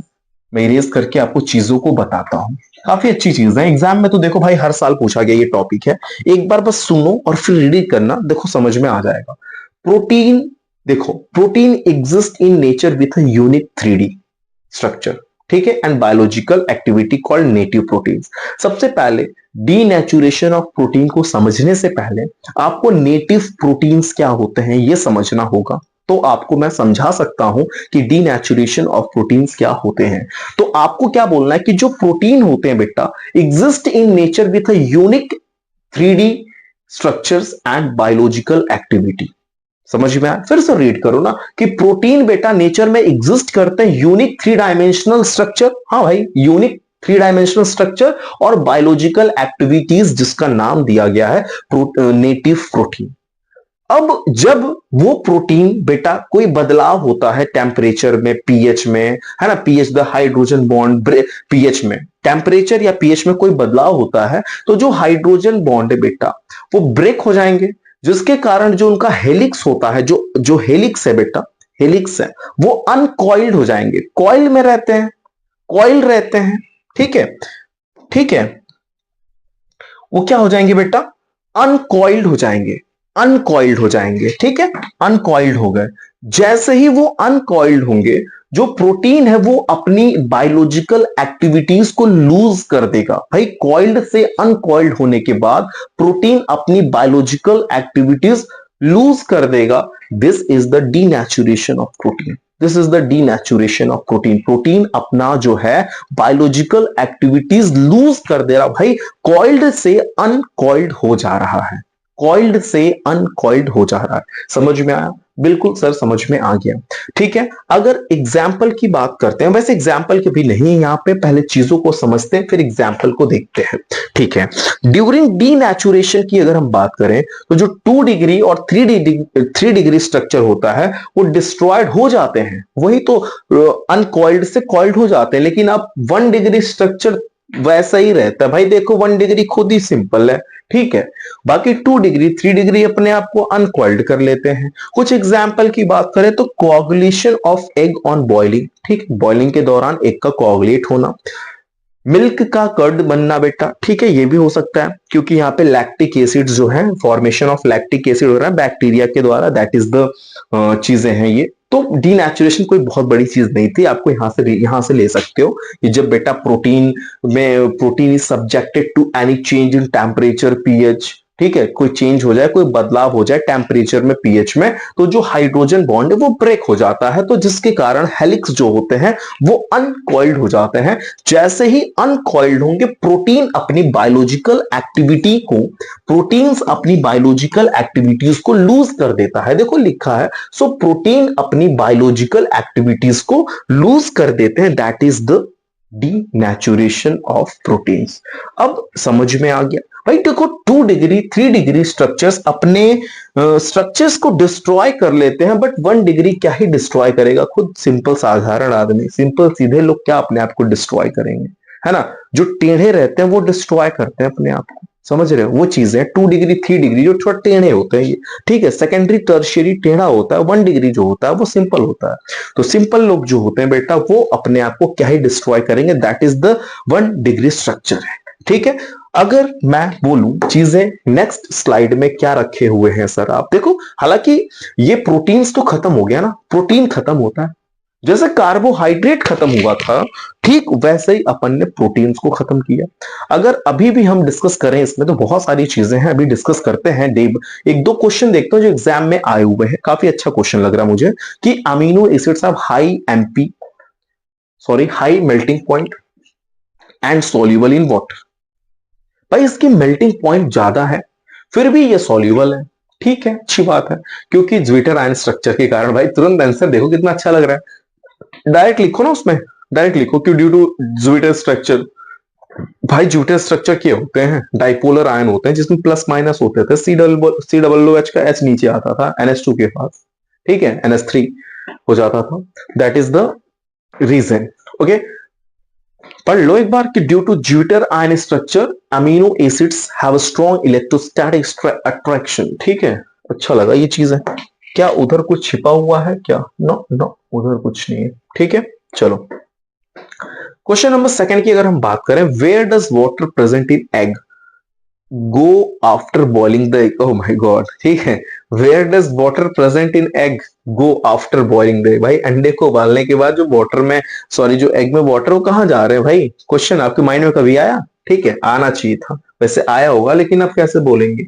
व्हेन एग इज बॉइल्ड, जब आपने एग को बॉइल्ड किया, डीनेचुरेशन होता है जिसके कारण बेटा ग्लोब्यूलर प्रोटीन बदल जाते हैं, changes to rubber like insoluble mass which absorb this water, ठीक है। फिर से रीड कर लो कि भाई जब आप एग को बॉईल करते हैं तो डीनेचुरेशन होता है जिसके कारण ग्लोब्यूलर प्रोटीन बदल जाते हैं रबर लाइक इनसॉल्युबल मास में, जो पानी को एब्जॉर्ब कर लेता है, ठीक है। चलो अगर हम कहें नेक्स्ट कोई क्वेश्चन है क्या? बहुत अच्छे अच्छे क्वेश्चन है, अभी परेशान नहीं होना भाई, ठीक है, परेशान क्यों होना? अभी देखो अच्छा क्वेश्चन ये रहा स्क्रीन पे अच्छे क्वेश्चंस।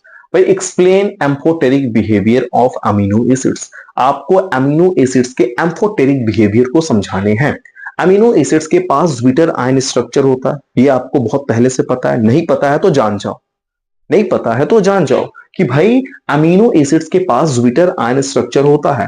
एसिडिक कैरेक्टर में क्या होता है कि NH3 पॉजिटिव ग्रुप होता है। भाई एसिडिक कैरेक्टर में क्या होता है कि NH3 पॉजिटिव ग्रुप होता है, ठीक है सर। अब ये चीजें मैं यहां पे समझाता हूं, ध्यान देना तो आपको बहुत मजा आएगा। भाई एसिडिक कैरेक्टर है ये, तो NH3 पॉजिटिव ग्रुप है, CHR है, यहां पे OH है, ठीक है, OH दैट मींस बेस है। तो क्या हुआ होगा, इसका एक H इसका एक OH मिलके बेटा क्या हो गया, पानी हो गया। अगर मैं बोलूं नेक्स्ट की it is due to COOH group, भाई आपको एक्सप्लेन करने हैं चीजों को एक्सप्लेन करना है, कॉम्प्लेक्स नहीं करना है।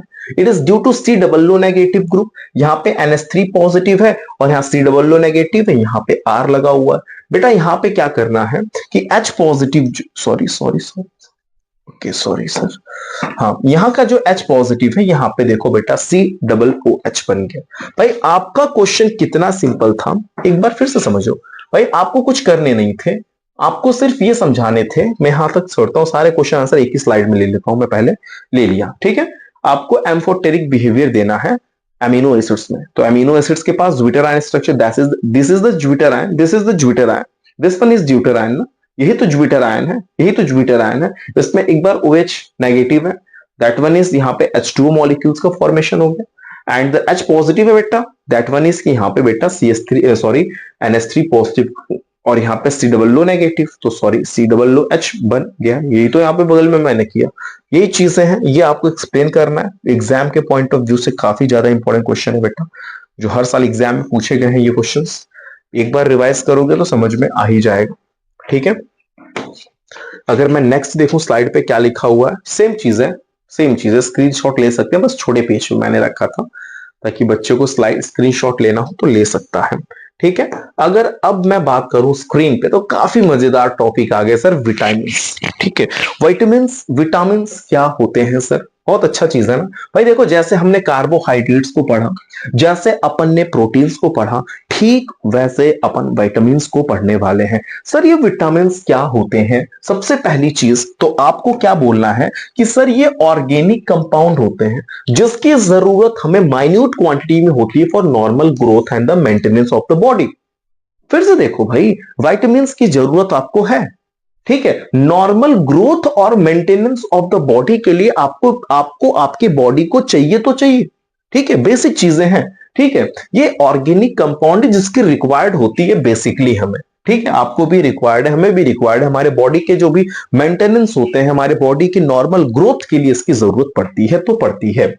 अगर मैं कहूं कि सर कुछ विटामिन्स बताइए, तो देखो दो टाइप्स में विटामिन्स को उसके सॉल्युबिलिटी की बेसिस पे क्लासिफाई किया गया। विटामिन्स को सॉल्युबिलिटी की बेसिस पे दो टाइप में क्लासिफाई कर दिया गया। भाई वो विटामिन्स फैट सॉल्युबल होगा कि वाटर सॉल्युबल होगा, that is the dependent on. तो दो टाइप के क्लासिफिकेशन है। First one is fat soluble and the second one is water soluble vitamins होते हैं। अब आपके माइंड में आ रहा होगा सर ये फैट सॉल्युबल क्या है? ऐसे विटामिन्स जो सॉल्युबल है फैट और ऑयल में और पानी में इनसॉल्युबल होते हैं, that is the fat soluble vitamins.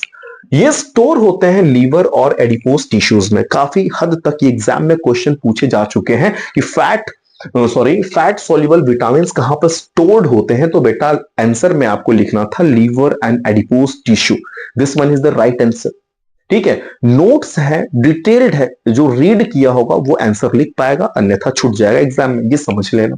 तो फैट सॉल्युबल विटामिन की खास बात है कि जो विटामिन पानी में इनसॉल्युबल होते हैं बट फैट्स और ऑयल में सॉल्युबल होते हैं, and these are store in liver और एडिपोज टिश्यूज में ये स्टोर होते हैं, ठीक है सर। वाटर सॉल्युबल विटामिन्स क्या होते हैं? भाई उसकी डिफिनेशन उसके नाम में छुपा हुआ है। भाई खुद डिफिनेशन वाला, खुद हेडिंग वाला कह रहा है कि वाटर सॉल्युबल विटामिन्स, इसका मतलब वो विटामिन्स, वो विटामिन्स पानी में सॉल्युबल होगा और फैट एंड ऑयल में इनसॉल्युबल होगा। रीड करके देखते हैं, चलो। These vitamins are soluble in pani, ठीक है sir, and these vitamins must be supplied regularly in diet. आपके डाइट में ये चाहिए, ठीक है, ये चाहिए ये विटामिन्स, क्योंकि पता है ये एक्सक्रीट हो जाता है यूरिन के रास्ते, ठीक है, ये स्टोर नहीं होता है। जैसे एग्जांपल में विटामिन सी, ये आपको ना जो वाटर सॉल्युबल विटामिन्स होते हैं ना वो रेगुलरली आपको आपके डाइट में चाहिए। अगर कमी हो गई ना बेटा कोई विटामिन्स की तो आपको कोई डिजीज हो सकता है। स्पेशली समझ में आ रहा, अभी चार्ट दिखाता हूं मैं कि किस विटामिन से क्या फायदे हो सकते हैं आपको, ठीक है, समझ में आया भाई, फायदे नहीं बोलेंगे उसको, ठीक है। तो एक एग्जाम्पल है विटामिन सी इज द जो है ये आपके बॉडी में यूरिन के रास्ते जो है रिमूव होते रह रहे हैं। फिर से रीड कर लो, ये विटामिन पानी में सॉल्युबल होता है, इसको ना आपको अपने रेगुलरली डाइट में लेना चाहिए वाटर सॉल्युबल विटामिन को, क्योंकि ये आपके ना यूरिन के रास्ते जो है क्या होता है बेटा, रिमूव होता रहता है, एक्सक्रीट होता रहता है टॉयलेट के रास्ते ये, ठीक है, ये स्टोर नहीं होता है आपके बॉडी में। जैसे एग्जांपल है विटामिन सी, मैं इसको इरेज करता हूं पहले, ठीक है, फिर आपको कुछ इंपॉर्टेंट बातें दिखाता हूं जो बहुत मजे वाली क्लास है। अच्छा देखो कितना अच्छा लग रहा है, रीड करते जा रहे, चीज समझ में आती, बस यहाँ पे ना वो टारगेट बनाए रहोगे तभी हो पाएगा, ठीक है। वैसे रात के 12-1 बजे तक की वीडियो शूट होती है बेटा, ठीक है, कोई इसलिए मुझे नहीं लगता कि 12 बजे से ज्यादा ही होगा, 12 से 1 हो रहा हो, वो भी रात का टाइम ही है, ठीक है। काफी ठंडक की मौसम है बेटा, और हम लोग 12-1 बजे वीडियो शूट कर रहे हैं। ये क्या टाइम देखें, क्या इसमें देखते हैं, मुझे नहीं लगता 12-1 हो रहा, बट फिर भी एक बार देख लेते हैं। ओ कमी हो रहा है, 11:46 हो रहा है, बट अभी चलेगा वीडियो 1 आवर तक, ठीक है, हो जाएगा, 1 बज जाएंगे, 12 बज गए समझ लो, वो 2 जनवरी 2026 की बात है, ठीक है, फ्राइडे 2 जनवरी 2026 11:46। ये है बेटा पीएम नॉट एएम, ध्यान रखना, यहाँ लिखा हुआ पीएम, देखो 11:46 पीएम, ये टाइमिंग होती है वीडियो शूट करने की। अभी चलेगा 1 आवर, ये चलेगा कम से कम 1 से 1:30 बजे तक की क्लासेस, तो ये चीजें हैं, आपके लिए इतना ज्यादा किया जा रहा है बेटा, तो प्लीज चैनल को लाइक सब्सक्राइब शेयर जरूर करना ना भूलें, काफी अच्छा लगेगा। चीजों को समझ में आ रहा, उसी एनर्जी के साथ क्लासेस चल रही है ना, जिस एनर्जी में मॉर्निंग की क्लासेस होती हैं, सेम एनर्जेटिक क्लासेस आपको 12-1 बजे रात को भी मिल रही हैं, और इतनी ज्यादा ठंडी में भी मिल रही हैं। भाई देख रहे हो, 2 जनवरी है आज। ठीक है, चलो आते अपने क्लासेस पे। शायद आप समझ गए होंगे, ठीक है, अच्छा लगा। चलिए आते हैं क्लासेस में। तो चीजें क्या लिखा हुआ है सर, क्या लिखा हुआ है सर, कि फैट सॉल्युबल विटामिन क्या होता है। ठीक है, फैट सॉल्युबल विटामिन क्या होते हैं। ठीक है, बहुत अच्छी बातें हैं सर, आपने दिखाया टाइमिंग। हालांकि ये चीजें शो ऑफ नहीं करने वाली हैं, दिखाया नहीं जाता, मैं दिखाता नहीं हूँ चीजें, हालांकि मेरे तो डेली का काम है ये, बट शो नहीं करना चाहिए चीजों को।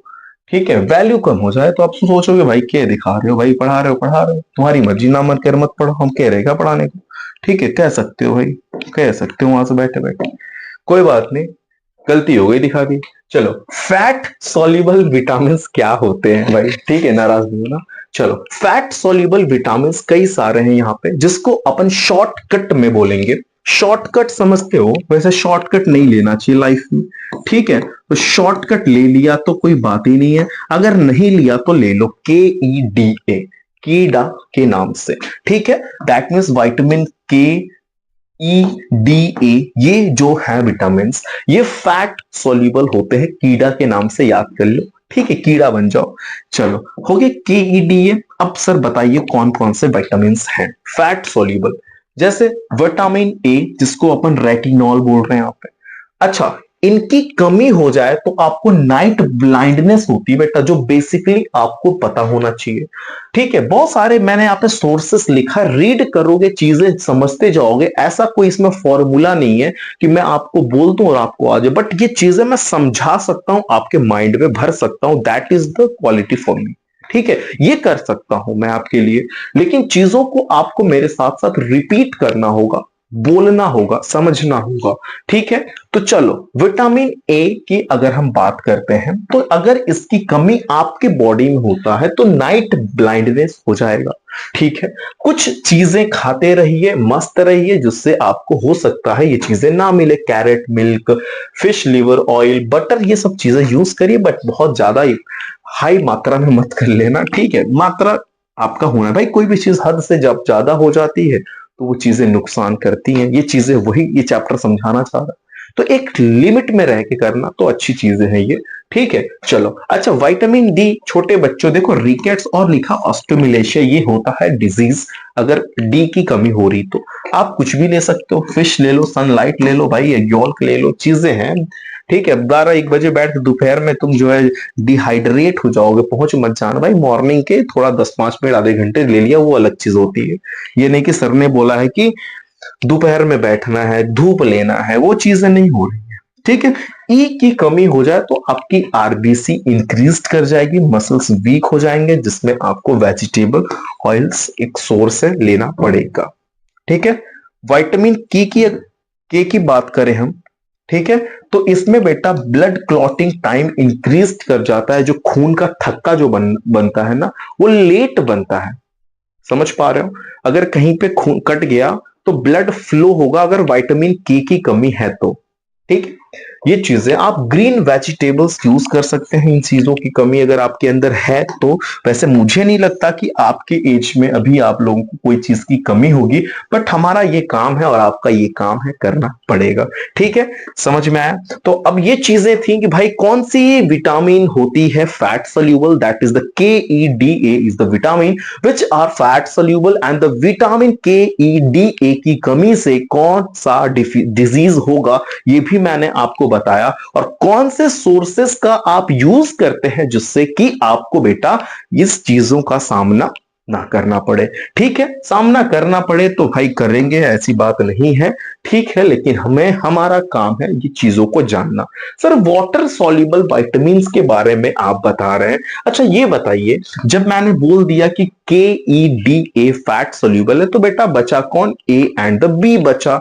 तो अपन के स्क्रीन पे लगा, सॉरी KEDA मैंने उसी में बोल दिया है ना, तो यहाँ पे विटामिन ए तो मैंने वही बोल दिया, यहाँ विटामिन बी की बात हो रही है। ठीक है, जस्ट वेट बेटा, थोड़ा सा स्क्रीन शेक हो रहा है।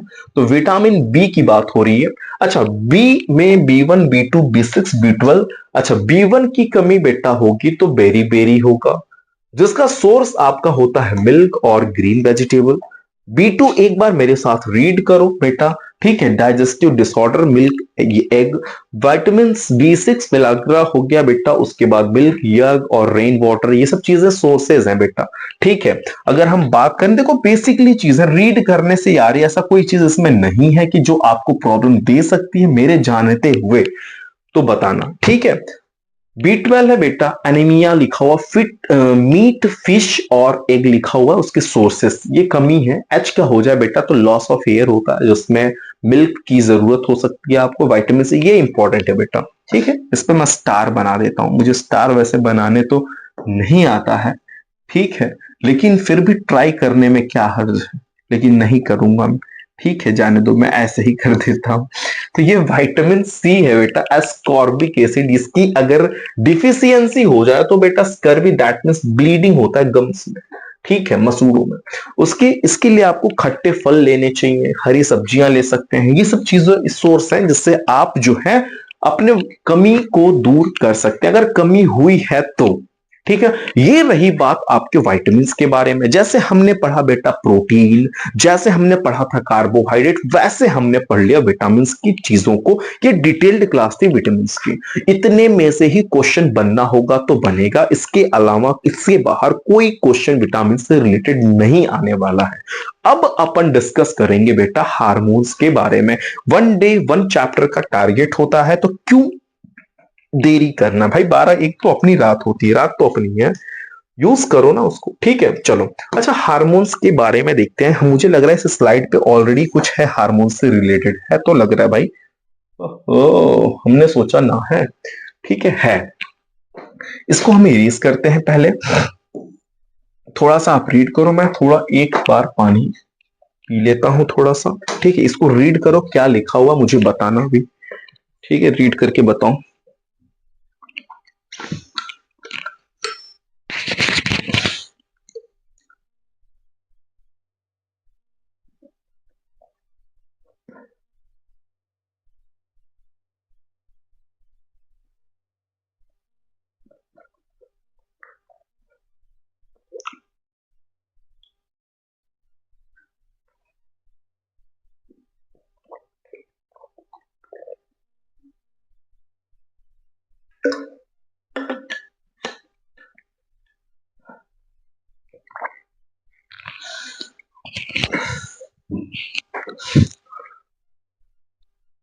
Okay, sorry for this. चलिए, अगर हम बोले बेटा हार्मोन्स के बारे में बेसिकली कि सर ये हार्मोन्स क्या होते हैं, ठीक है, तो आपको बेटा क्या बोलना है, सर ये हार्मोन्स एक केमिकल सब्सटेंस होते हैं जो हमारे इंडोक्राइन ग्लैंड्स के द्वारा प्रोड्यूस किए जाते हैं। ये बहुत ही इंपॉर्टेंट बात सर आपने बोल दिया कि sir what is hormones. Hormones basically chemical substance होते हैं जो हमारे इंडोक्राइन ग्लैंड्स के द्वारा प्रोड्यूस होता है। बॉडी में इंडोक्राइन ग्लैंड्स हैं, कुछ एग्जांपल मुझे बताओगे क्या इंडोक्राइन ग्लैंड्स का, जरा चैट सेक्शन में बताओ भाई। इंडोक्राइन ग्लैंड्स के द्वारा कुछ केमिकल सब्सटेंस प्रोड्यूस होते हैं, that chemical substance is said to be hormones.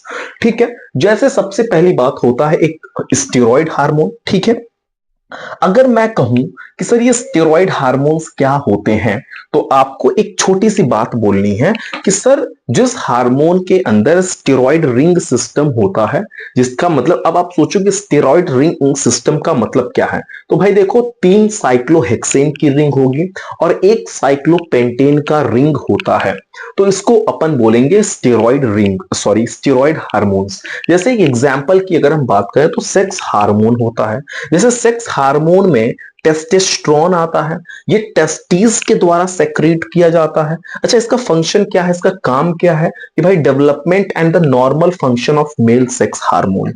Male sex hormone का ये डेवलपमेंट और नॉर्मल फंक्शनिंग करते हैं।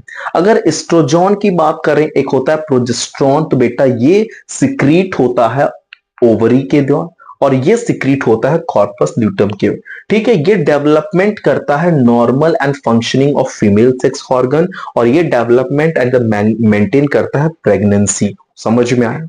ये होता है प्रोजेस्टेरॉन प्रेगनेंसी में जाता है, और एस्ट्रोजन जो होता है बेटा ये फंक्शनिंग एंड द जो है इसका फीमेल सेक्स हार्मोन के नॉर्मल डेवलपमेंट का कह सकते हैं हम। ठीक है, ये चीजें एक बार रीड कर लेना, स्क्रीनशॉट लेना। सेक्स हार्मोन में टेस्टोस्टेरोन हो गया बेटा, और हो गए यहाँ पे एस्ट्रोजन और प्रोजेस्टेरॉन। ठीक है, बेसिकली ये होता है male secreted by the male, मतलब टेस्टिस, मतलब मेल के लिए बात हो रही है, जो कि यहाँ पे मैंने लिखा है पहले से मेल सेक्स ऑर्गन को। ठीक है, यहाँ पे मैंने लिखा फीमेल सेक्स ऑर्गन को। That is the sex hormone and ये अपन का स्टेरॉइड हार्मोन में आया पढ़ने के लिए। अगर मैं बात करूं बेटा बी वाले में, तो एक होता है एड्रिनल कॉर्टेक्स हार्मोन, जो कि कॉर्टिसोन लिखा हुआ एड्रिनल कॉर्टेक्स। ये metabolism of fat, protein and the carbohydrate, balance of water and mineral, prevented Addison disease, ये सारी चीजें इसका जो है इस हार्मोन का काम है। ठीक है, अगर मैं बात करूं पेप्टाइड हार्मोन में, तो इसमें एक पेप्टाइड चेन होता है। सबसे पहले एक होता है ऑक्सीटोसिन। ठीक है, secreted by pituitary gland, pituitary gland के द्वारा ये सिक्रीट किया जाता है। इसका काम क्या है कि contraction of uterus after child birth. ठीक है, चाइल्ड बच्चे पैदा होने के बाद बेटा यूटरस का कॉन्ट्रैक्शन हो जाता है। Release of milk from mammary gland, mammary gland से मिल्क का रिलीज भी एक तरीके से ये कंट्रोल करता है। चीजों को समझो, बहुत अच्छी अच्छी बातें ला रहा हूं पेप्टाइड हार्मोन के अंतर्गत। जो चीजें हो सकती हैं पॉसिबिलिटीज, वो खोज खोज के आप लोग के लिए यहाँ पे रखा गया है। वैसोप्रेसिन लिखा हो secreted by pituitary gland, reabsorption of water in kidney, ये इनका काम है। ठीक है, ये पिट्यूटरी ग्लैंड के द्वारा सिक्रीट किए जाते हैं, जिनका काम होता है किडनी का reabsorption of water in kidney, kidney में वाटर का फिर से रीअब्सॉर्ब हो जाना। इंसुलिन बेटा पैनक्रियास के द्वारा सिक्रीट किए जाते हैं। इनका जो मेन वर्क है कि मेटाबॉलिज्म ऑफ ग्लूकोज और मेंटेन करते हैं sugar glucose level in blood. Glucagon की बात करें तो ये पैनक्रियास के द्वारा सिक्रीट किए जाते हैं, और ये इनका काम है इंक्रीज शुगर लेवल। ठीक है, अगर मैं तीसरे की बात करूं बेटा, तो एक होता है अमीन हार्मोन, अमाइन हार्मोन्स। ठीक है, चलो अगर हम इसमें देखते हैं सर कि अमीन हार्मोन्स में क्या लिखा हुआ है, तो एक होता है water soluble contain amino acids, that is adrenaline, और एक होता है थायरोक्सिन, ये सिक्रीटेड बाय एडेलिन मेडुला, और यहाँ पे लिखा है थायराइड ग्लैंड। ठीक है, अच्छा ये इसका काम है कि इंक्रीज करता है पल्स रेट को और कंट्रोल करता है आपके बीपी को, दैट इज एड्रेलिन। थायरोक्सिन की अगर हम बात करें तो थायराइड ग्लैंड के द्वारा मिलता है। इसका मेन काम है कि मेटाबॉलिज्म कराता है carbohydrates, lipids and protein present in the hypothyroid. ठीक है, ये चीजें आपको समझ में आ गया होगा। अगर हम बात करें सर, जैसे हमने पढ़ा कार्बोहाइड्रेट, वैसे हमने पढ़ा बेटा यहाँ पे हार्मोन, विटामिन पढ़े, वैसे ही अब हम लोग पढ़ने जा रहे हैं न्यूक्लिक एसिड्स के बारे में। That is the very easiest class of this school. ठीक है, इस लेक्चर का सबसे इजीएस्ट क्लास है सर, जब से पढ़ रहे तब से तो इजी ही लग रहा है ये चीज। ठीक है, बेसिक भाई देखो इजी है तो इजी है। अगर हम न्यूक्लिक एसिड की बात करें तो ये कह सकते हैं अपन यहाँ पे बहुत अच्छे से कि सर ये पॉली न्यूक्लियोटाइड चेन होते हैं, जिसके अंदर न्यूक्लियोटाइड मोनोमर होंगे। ठीक है, बहुत अच्छी बात है कि ये पॉली न्यूक्लियोटाइड चेन होते हैं, जिसमें न्यूक्लियोटाइड मोनोमर्स होते हैं। ये दो टाइप के होंगे, एक होता है डीएनए, एक होता है RNA. DNA stand deoxy ribose nucleic acid and RNA stands ribose nucleic acid. This is the type of nucleic acid. So what is nucleic acid? So nucleic acid जो होते हैं वो पॉलीन्यूक्लियोटाइड चेन होता है, जिसके अंदर न्यूक्लियोटाइड मोनोमर्स होते हैं। अभी हम डिस्कस करेंगे भाई ये न्यूक्लियोटाइड क्या होते हैं, न्यूक्लियोटाइड मोनोमर्स क्या होते हैं।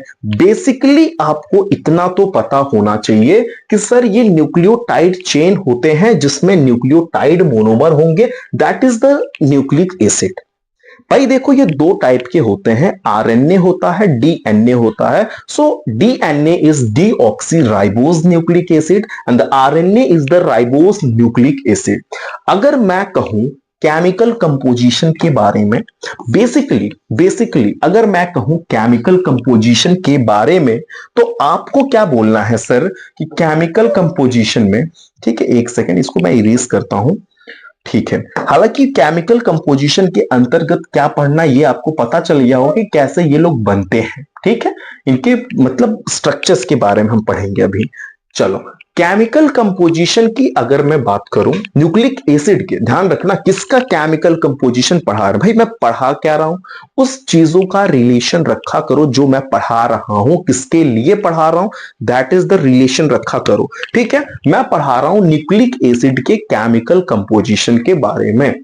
सर इसमें क्या होता है, 3 पार्ट होते हैं। पहला पार्ट होता है पेंटोज सुगर, ठीक है, पहला पार्ट क्या होता है सर, पेंटोज सुगर होता है।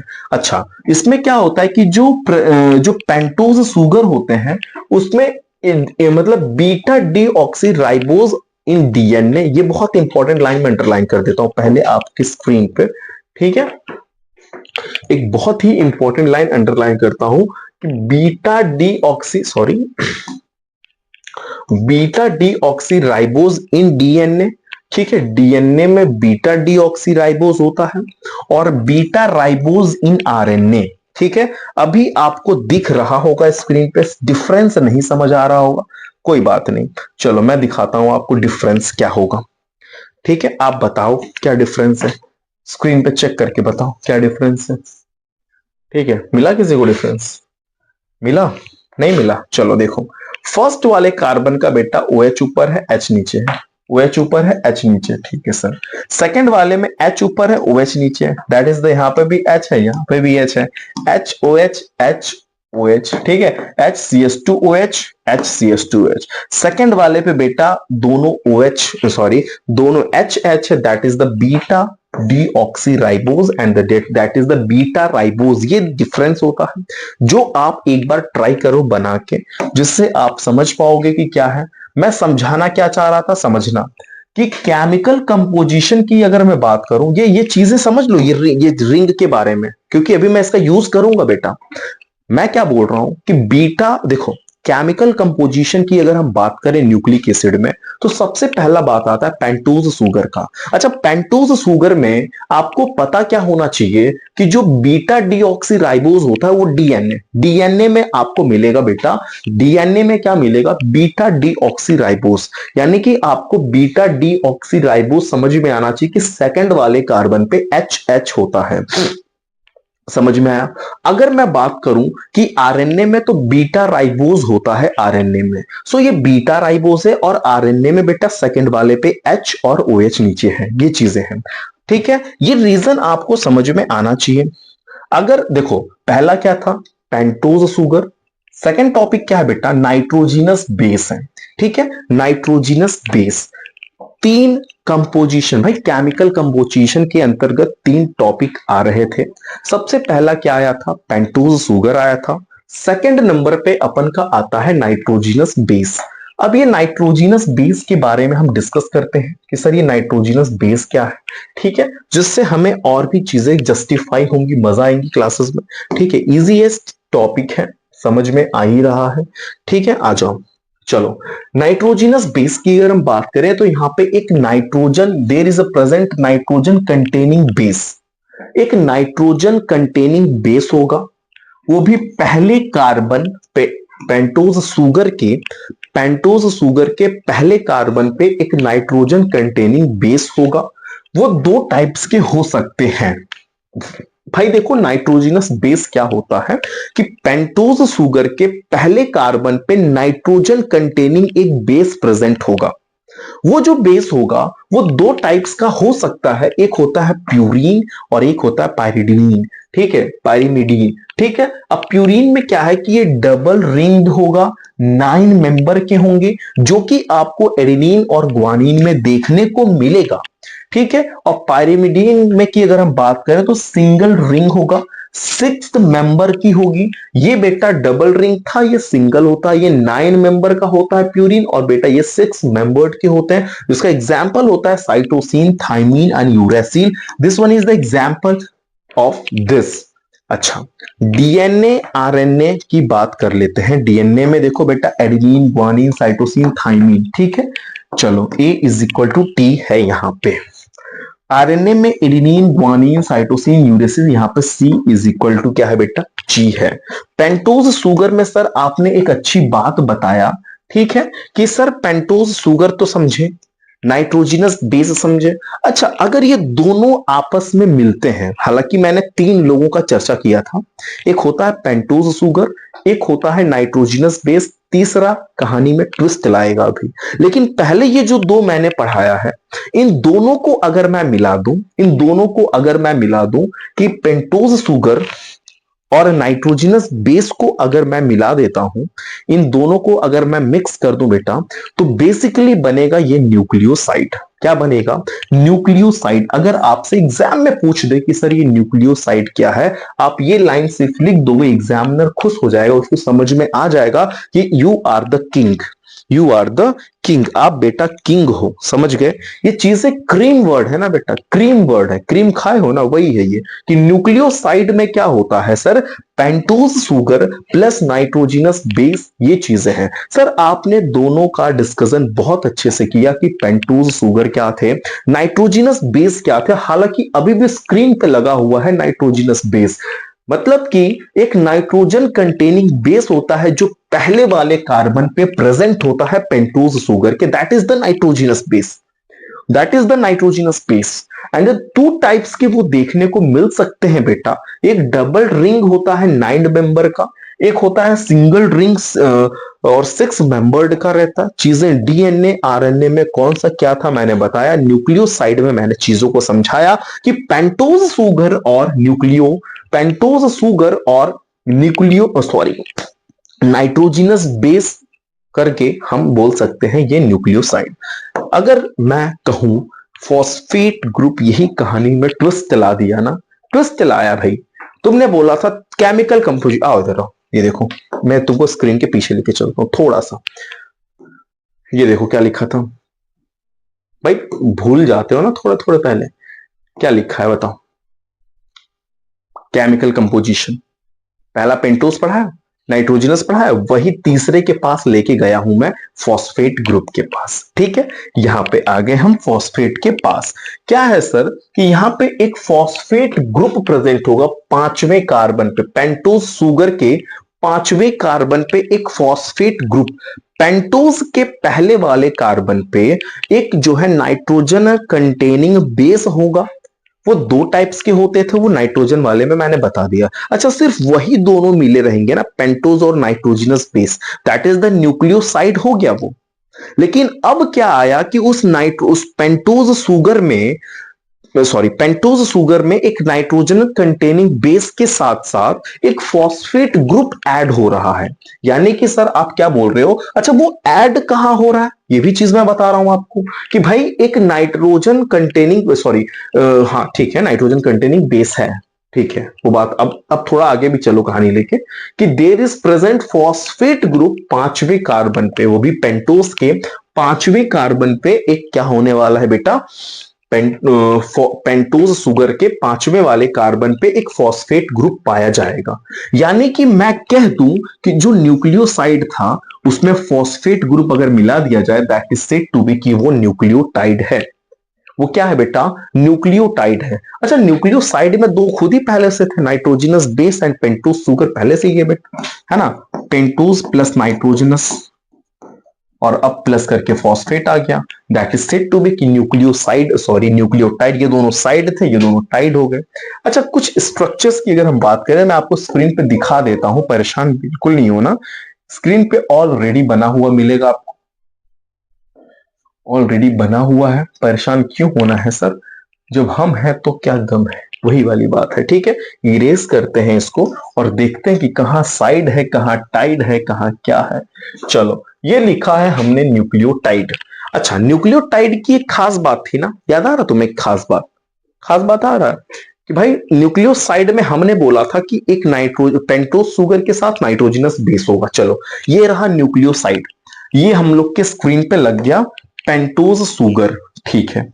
पेंटोज शुगर के साथ लगा हुआ है बेस, क्या लगा हुआ है, बेस लगा हुआ है, सिर्फ इतना। इसको मत देखो भाई, ये ना देखना, तो मैं इसको रुकू, तुम ये रेड वाला जोन, रेड जोन में मत आना, सिर्फ येलो जोन इधर ही चलो, इधर मत देखो। तो स्ट्रक्चर पास में हो गया बेटा, बस मिला जुला के सर। हालांकि इसको उधर बनाना चाहिए था, बट पास हो गया है, ठीक है। परेशान, ये अलग चीज है, ये अलग चीज है।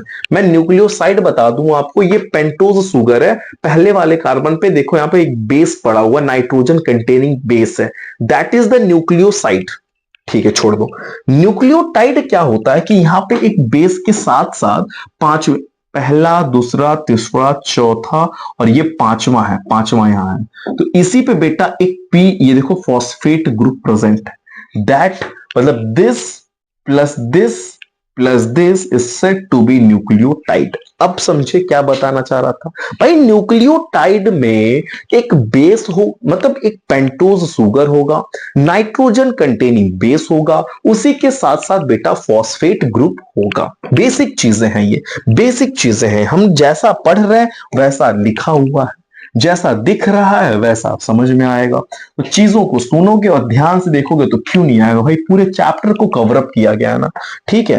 पूरा चैप्टर चल रहा है बेटा, इजी शॉर्ट में चल रहा है। इसको हम इरेज कर देते हैं, थोड़ा थोड़ा सा इरेज करते हैं और ले चलते हैं बेटा स्लाइड को थोड़ा ऊपर, और देखते हैं हमने क्या सीखा आज की क्लासेस में, ठीक है। चलो, तो क्या है सर यहाँ पे, एक बार देखते हैं कुछ और है क्या नीचे। थोड़ा सा, थोड़ा थोड़ा अभी लंबा चलेगा, थोड़ा देखो यहां तक है। हम लोग पहले ऊपर से देख लेते हैं क्या चीजें हैं, ठीक है। ये पेंटोज सुगर है, पहले पे बेस है, पहला कार्बन, दूसरा कार्बन, तीसरा कार्बन, चौथा कार्बन, पांचवा पे एक फॉस्फेट है। दिस वन इज न्यूक्लियोटाइड, ठीक है। एंड ग्लाइकोसिडिक बॉन्ड है ये, ठीक है। यहाँ पे और यहाँ पे एक और सेट है, ऐसा ही एक और सेट हमने तैयार किया। ये वाला चीज इस वाले के साथ सेम टू सेम सेट है, this set and this set, और ये दोनों आपस में जुड़ रहे हैं। इस लिंकेज, इस बॉन्ड का, इस लिंकेज का नाम है फॉस्फोडाइस्टर लिंकेज। ये चीजें बहुत अच्छी लगी मुझे कि दो अलग अलग चीजों को हमने जोड़ा, जिस ग्रुप से, जो जिस बॉन्ड से, ये जो बॉन्डिंग का नाम दिया गया ना, that is the phosphodiester linkage. इसी का डेफिनेशन लिखा हुआ है बेटा, इसी का नीचे डेफिनेशन लिखा होना चाहिए, दूसरे स्लाइड पे मिल जाएगा, कोई दिक्कत नहीं। बट यहाँ पे समझ लो कि फॉस्फोडाइस्टर लिंकेज, जो सेम चीज ये है, सेम चीज हमने ये ड्रॉ किया, ये भी दोनों आपस में कनेक्टेड हो गए बेटा। That is bond, that bond is said to be कि फॉस्फोडाइस्टर लिंकेज से ये आपस में कनेक्शन हुए, ठीक है। ये दोनों एक था, ये एक बेस, ये सॉरी, ये pentose sugar, nitrogenous base, phosphate group, that is the nucleotide. And सिर्फ इसको अगर हटा दे तो ये न्यूक्लियोसाइड हो जाएगा, ठीक है। साइड टाइड आ गया, एक सेट दूसरे सेट के साथ बेटा कंबाइन हो गया, बॉन्डिंग कर लिया, that bond is said to be phosphodiester linkage हो गया, ठीक है। चलो, डाइन्यूक्लियोटाइड कह सकते हैं क्योंकि दो लोग आपस में जुड़े हैं यहाँ पे, ठीक है। न्यूक्लिक एसिड में क्या होता है कि भाई यहाँ पे देखो, सुगर के साथ बेस फॉस्फेट, सुगर के साथ बेस फॉस्फेट, ऐसे चलता जाएगा, सो ऑन लिख दिया, एन लग गया नंबर्स, ठीक है।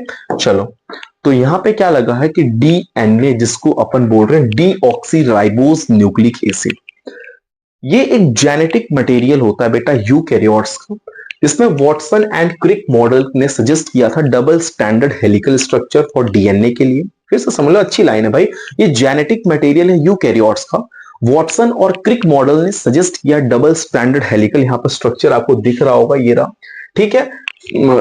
इट कंसिस्ट पेंटोज सुगर, हमने समझ लिया, पहले ही समझ चुके भाई, पेंटोज सुगर होगा, जो जिसमें हम लोग ने बोला था beta deoxyribose containing nitrogenous base भी होगा पहले वाले कार्बन पे, एंड फॉस्फेट ग्रुप होगा पांचवें कार्बन पे।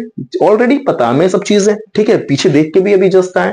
और टू स्ट्रैंड्स होते हैं कॉम्प्लीमेंट्री टू ईच अदर, दोनों स्ट्रैंड्स आपस में बेटा कॉम्प्लीमेंट्री होंगे, इस स्ट्रक्चर दिख रहा है। Because hydrogen bonds are form between specific pairs of bases, ठीक है। ये भी अच्छी बात है कि दो जो टू स्ट्रैंड्स होते हैं, जो स्ट्रक्चर्स होते हैं, उसमें दो स्ट्रैंड्स होते हैं, वो कॉम्प्लीमेंट्री होते हैं एक दूसरे के, क्योंकि जो हाइड्रोजन बॉन्ड्स का फॉर्मेशन होता है between specific pairs of bases, के बीच में हाइड्रोजन बॉन्ड्स का फॉर्मेशन होगा। अच्छा लगा ये लाइन डीएनए के बारे में मुझे पढ़ के, आप भी एक बार रीड करना, स्क्रीनशॉट लेना बेटा, एग्जाम के पॉइंट ऑफ व्यू से उतना इनफ होने वाला है आपके लिए। ठीक है, हम देखते हैं क्या और कुछ है क्या इसके अंदर।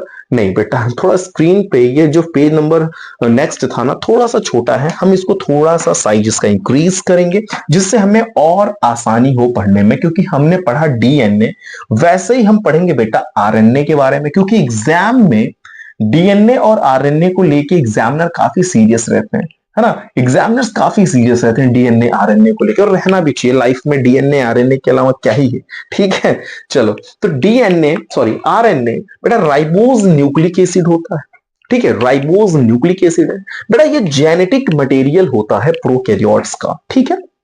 समझना बात को, समझना बात को कि ये जो है ये जेनेटिक मटेरियल होता है प्रोकैरियोट्स और यूकैरियोट्स का, ठीक है। अभी जस्ट कंपैरिजन किया जाएगा, हम लोग करेंगे, अभी जस्ट इसको पढ़ेंगे और समझेंगे कि आखिरकार आरएनए और डीएनए में क्या अंतर होता है। सर आपने डीएनए के बारे में कुछ बताया, कुछ आरएनए में बता रहे हो, बट एक रिलेशन नहीं समझ में आ रहा, डिफरेंसेस नहीं समझ में आ रहे हैं, हमें समझ नहीं आ रहा, तो हम अभी दोनों को बस कोऑपरेट करिए, चीजों को अभी हम क्लियर करेंगे, जस्टिफाई करेंगे, बस वीडियो में 2-4 मिनट और बने रहिए, देखते हैं। चलो, आरएनए क्या है सर, ये जेनेटिक मटेरियल होता है प्रोकैरियोट और यूकैरियोट का। इसमें बेटा बीटा राइबोज सुगर होते हैं, ठीक है सर, समझ में आ गया, बीटा राइबोज सुगर। अच्छा, साथ ही साथ बेटा कंटेनिंग नाइट्रोजनस बेस एट पहले कार्बन पे, ऑलरेडी मैंने दिखाया कि नाइट्रोजनस बेस जो होता है वो पेंटोज के पहले वाले पे होता है, बिल्कुल सर समझ में आ गया। जो फॉस्फेट ग्रुप था वो 5वें कार्बन पे, जस्ट अभी 1-2 मिनट पहले की क्लासेस में मैंने डिस्कस किया है। There is present uracil base instead of thymine base, कितनी अच्छी बात है, 1 करोड़ की बात है ये, इसीलिए मैंने इसको रेड कलर से अंडरलाइन किया है, 1 करोड़ की बात है, उठा लो।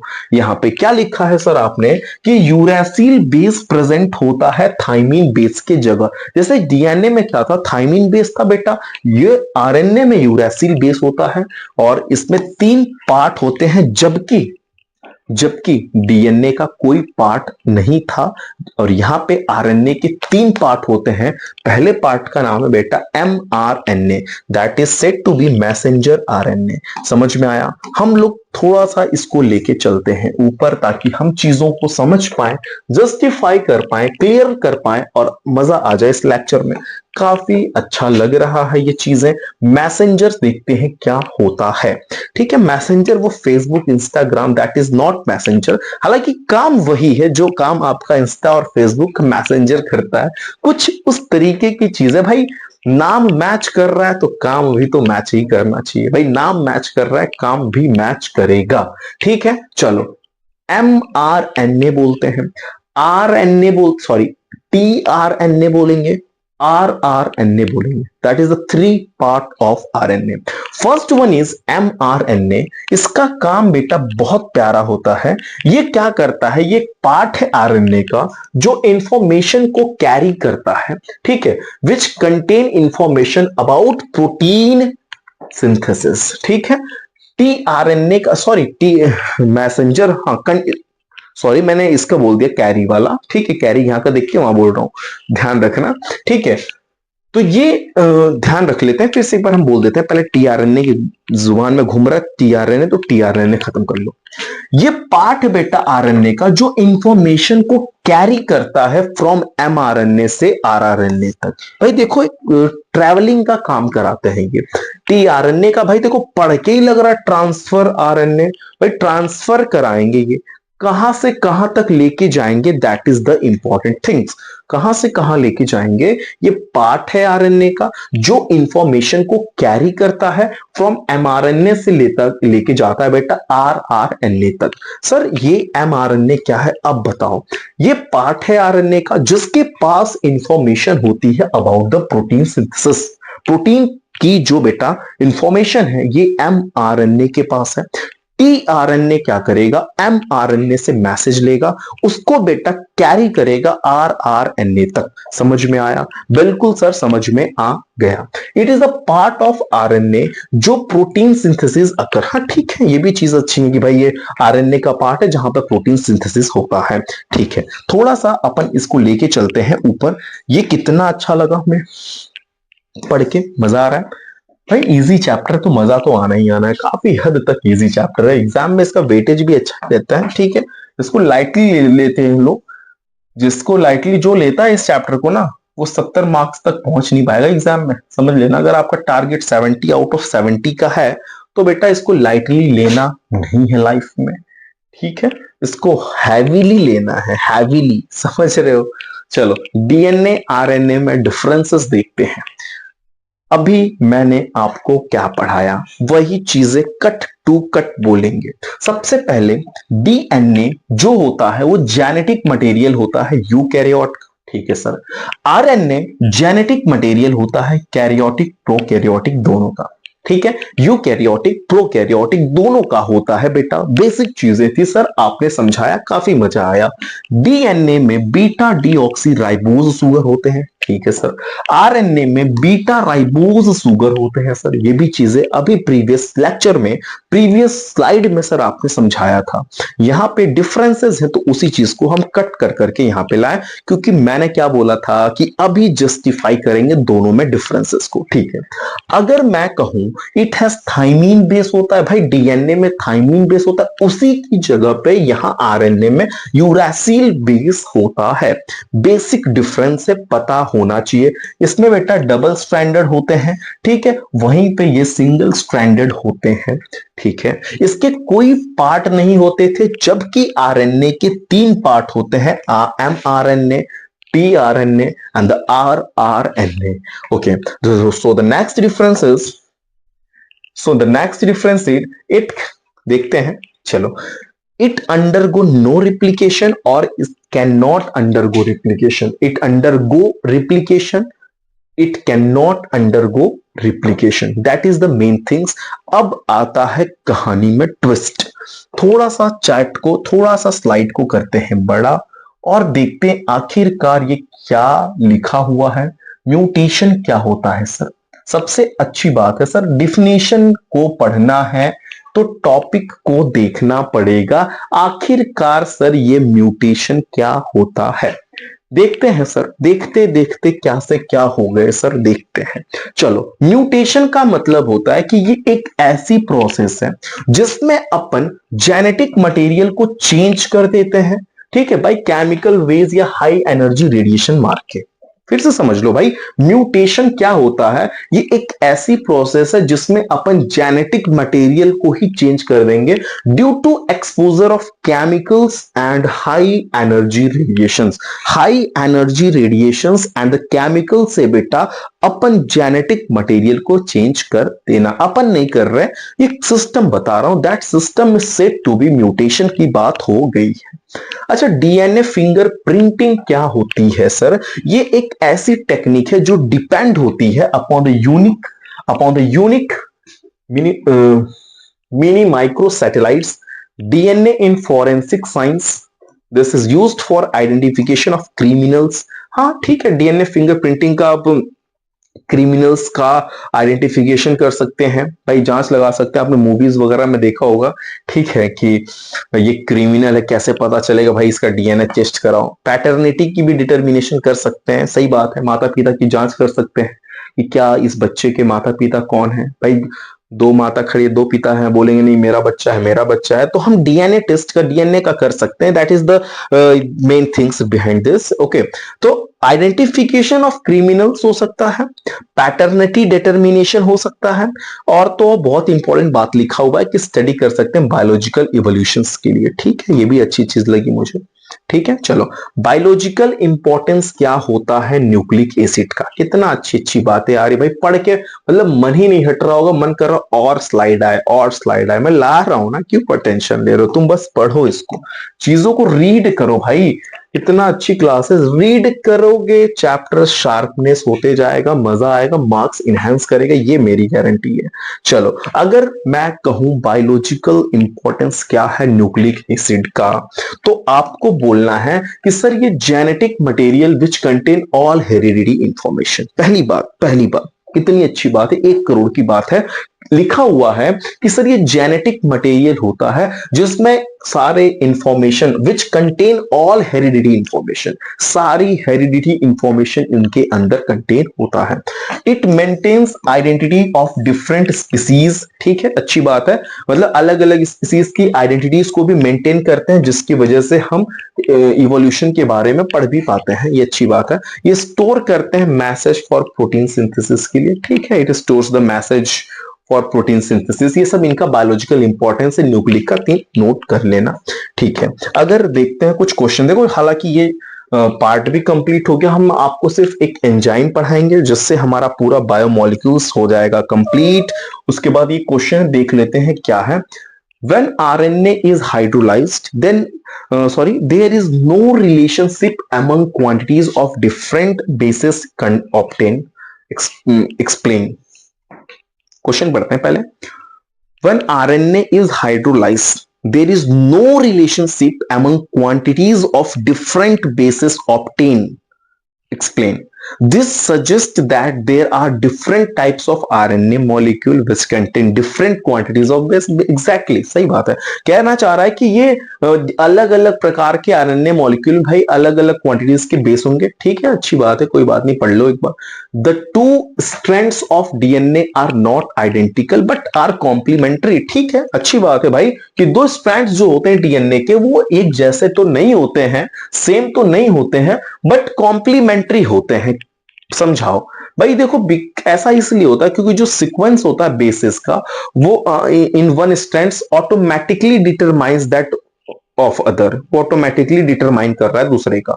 Because hydrogen bond are form between specific pair of basis ना, हाइड्रोजन बॉन्ड बन रहा है स्पेसिफिक बेसिस में, जैसे कि 2 hydrogen bond between A and T, तो हम कह सकते हैं बराबर टी, यहाँ पे 3 हाइड्रोजन बॉन्ड बन जा रहा है सी जी में, that mean C is equal to G हो जा रहा है ना, ये चीजें हैं यहाँ पे।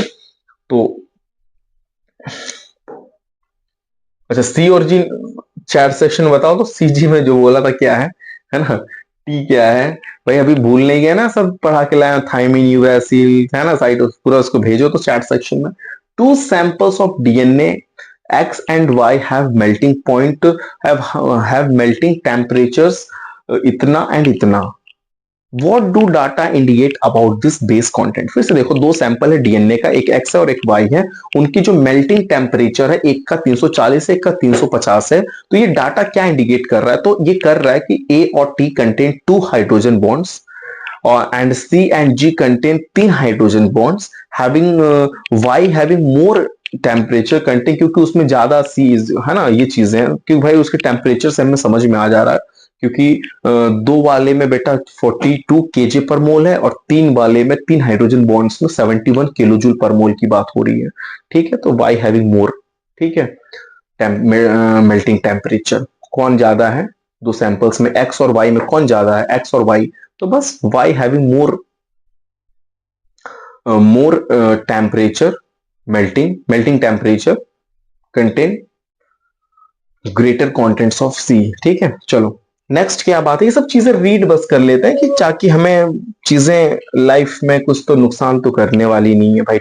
Right two importance function of nucleic acid replication and protein synthesis, that is the important thing for this, right. चलो अगर मैं बोलूं बेटा, ठीक है, और स्लाइड में कुछ तो है नहीं, थोड़ा मैं एंजाइम्स के बारे में डिस्कस कर लेता हूं जिससे हमारा ये चैट ये जो क्लास है ये क्लोज हो जाए, ठीक है। लास्ट टॉपिक होने वाला है, काफी मजेदार टॉपिक है बेटा एंजाइम्स के बारे में, ठीक है। देयर आर बायोलॉजिकल कैटलिस्ट, ठीक है, एक बार रीड करो कि ये एंजाइम्स क्या होते हैं सर, समझ में आया, ठीक है, रीड किया आपने, वेरी गुड। चलो हमने क्या बोला सर कि यहाँ पे these are biological catalyst which catalysed biochemical reaction in living organism. अच्छी बात है भाई, कितनी अच्छी बात है। एंजाइम्स क्या होते हैं, देखो बायोलॉजी से रिलेटेड चीजें हैं, ये परेशान बिल्कुल नहीं होना कि बायोलॉजिकल कैटलिस्ट होते हैं और ये कैटलाइज करते हैं बायोकेमिकल रिएक्शन लिविंग ऑर्गेनिज्म में।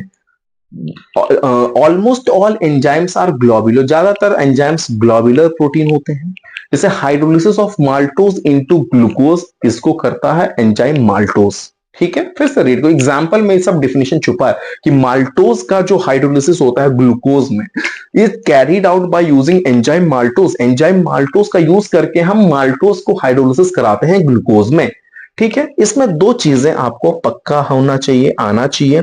एक होता है को फैक्टर्स, एक होता है को एंजाइम्स। अब ये को फैक्टर्स और को एंजाइम्स क्या होते हैं? बेसिक चीजें हैं सर ये, कि एक तो प्रोस्थेटिक ग्रुप जो कोवैलेंटली बॉन्डेड होते हैं एंजाइम मॉलिक्यूल के साथ, जिसको अपन बोलेंगे को फैक्टर्स। सर ये को एंजाइम्स क्या होते हैं? ऐसे प्रोस्थेटिक ग्रुप जो अटैच होते हैं एंजाइम के साथ, वो भी उस टाइम पे रिएक्शन के दौरान, at the time of reactions, है ना। रिएक्शंस के टाइम पे जो है वो एंजाइम्स के साथ अटैच होते हैं, that is said to be, कि वो को एंजाइम्स होते हैं, जैसे जिंक, मैग्नीशियम, एमएन मतलब मैंगनीज, एफई लिखा हुआ है। ठीक है, that is the things of enzyme. Enzyme से रिलेटेड आपको इनफ है इतना चीजें एग्जाम के पॉइंट ऑफ व्यू से अगर हम देखें तो। ठीक है, कुछ चीजें हैं जो हम रीड कर लेते हैं। ठीक है, कुछ चीजें जैसे माल्टोज में लिखा है, माल्टेज लिखा, सॉरी माल्टेज में माल्टोज इनटू ग्लूकोज, जाइमेज में glucose into ethanol, pepsin proteins into peptides, ये सब चीजें हमारे लिए इंपॉर्टेंट है। इनवर्टेज है, that means hydrolysis of cane sugar, and the fourth point is the substance that is enzyme. ठीक है, the enzyme which catalyzed oxidation of one substance with simultaneous reduction of another substance is called है ना, ऑक्सीडेटर्स। कितनी अच्छी बात है कि जो सब्सटेंस जो होते हैं कैटेलाइज करा रहे हैं, और जो मतलब सब्सटेंस छोड़ो, एंजाइम से बोल दो कि enzyme which catalyse oxidation of one substance. ठीक है, that is said to be. अच्छा, deficiency of streptokinase cause blood clots. ठीक है, deficiency of tyrosinase cause albinism. ठीक है, और चीजें हैं क्या, देखते हैं जरा। ठीक है, ये चीजें आपको स्क्रीन पे नोट के फॉर्म में मैंने दिया था, हालांकि हमारा वो चीजें कंप्लीट हो चुका था। एक बार रीड कर लेना, स्क्रीनशॉट ले लेना चीजों को। मैं बहुत स्लो स्लो चीजों को बढ़ाया हूं। अभी फिलहाल इस क्लास को करते हैं क्लोज। अभी देखते हैं हमारे कितने बज चुके हैं। ठीक है, क्योंकि काफी ज्यादा टाइम हो चुका होगा आप लोग के। हाँ ठीक है, 12:32 हो चुका है, वो भी बेटा AM नहीं है ये सर। अब हाँ, PM था, अब AM हो गया, मतलब PM नहीं है ये, समझ रहे हो। सुबह बज रहे, मतलब सुबह के रात के 12 12:30 हो रहे हैं। सैटरडे 3 जनवरी हो गया, अभी पढ़ाया 2-10 मिनट पहले था, तो 2 जनवरी थी, अभी 3 जनवरी हो गया बेटा। 12:33, वो भी दोपहर का नहीं है ये, रात का 12:33 है बेटा। तो इतनी रात को आप लोगों के लिए मैं सिर्फ वीडियो शूट कर रहा हूँ, चीजें समझ में आनी चाहिए। आप कोऑपरेट जरूर करेंगे और सपोर्ट करेंगे। वीडियो को लाइक, सब्सक्राइब, शेयर करना ना भूलें। And thank you for watching this video.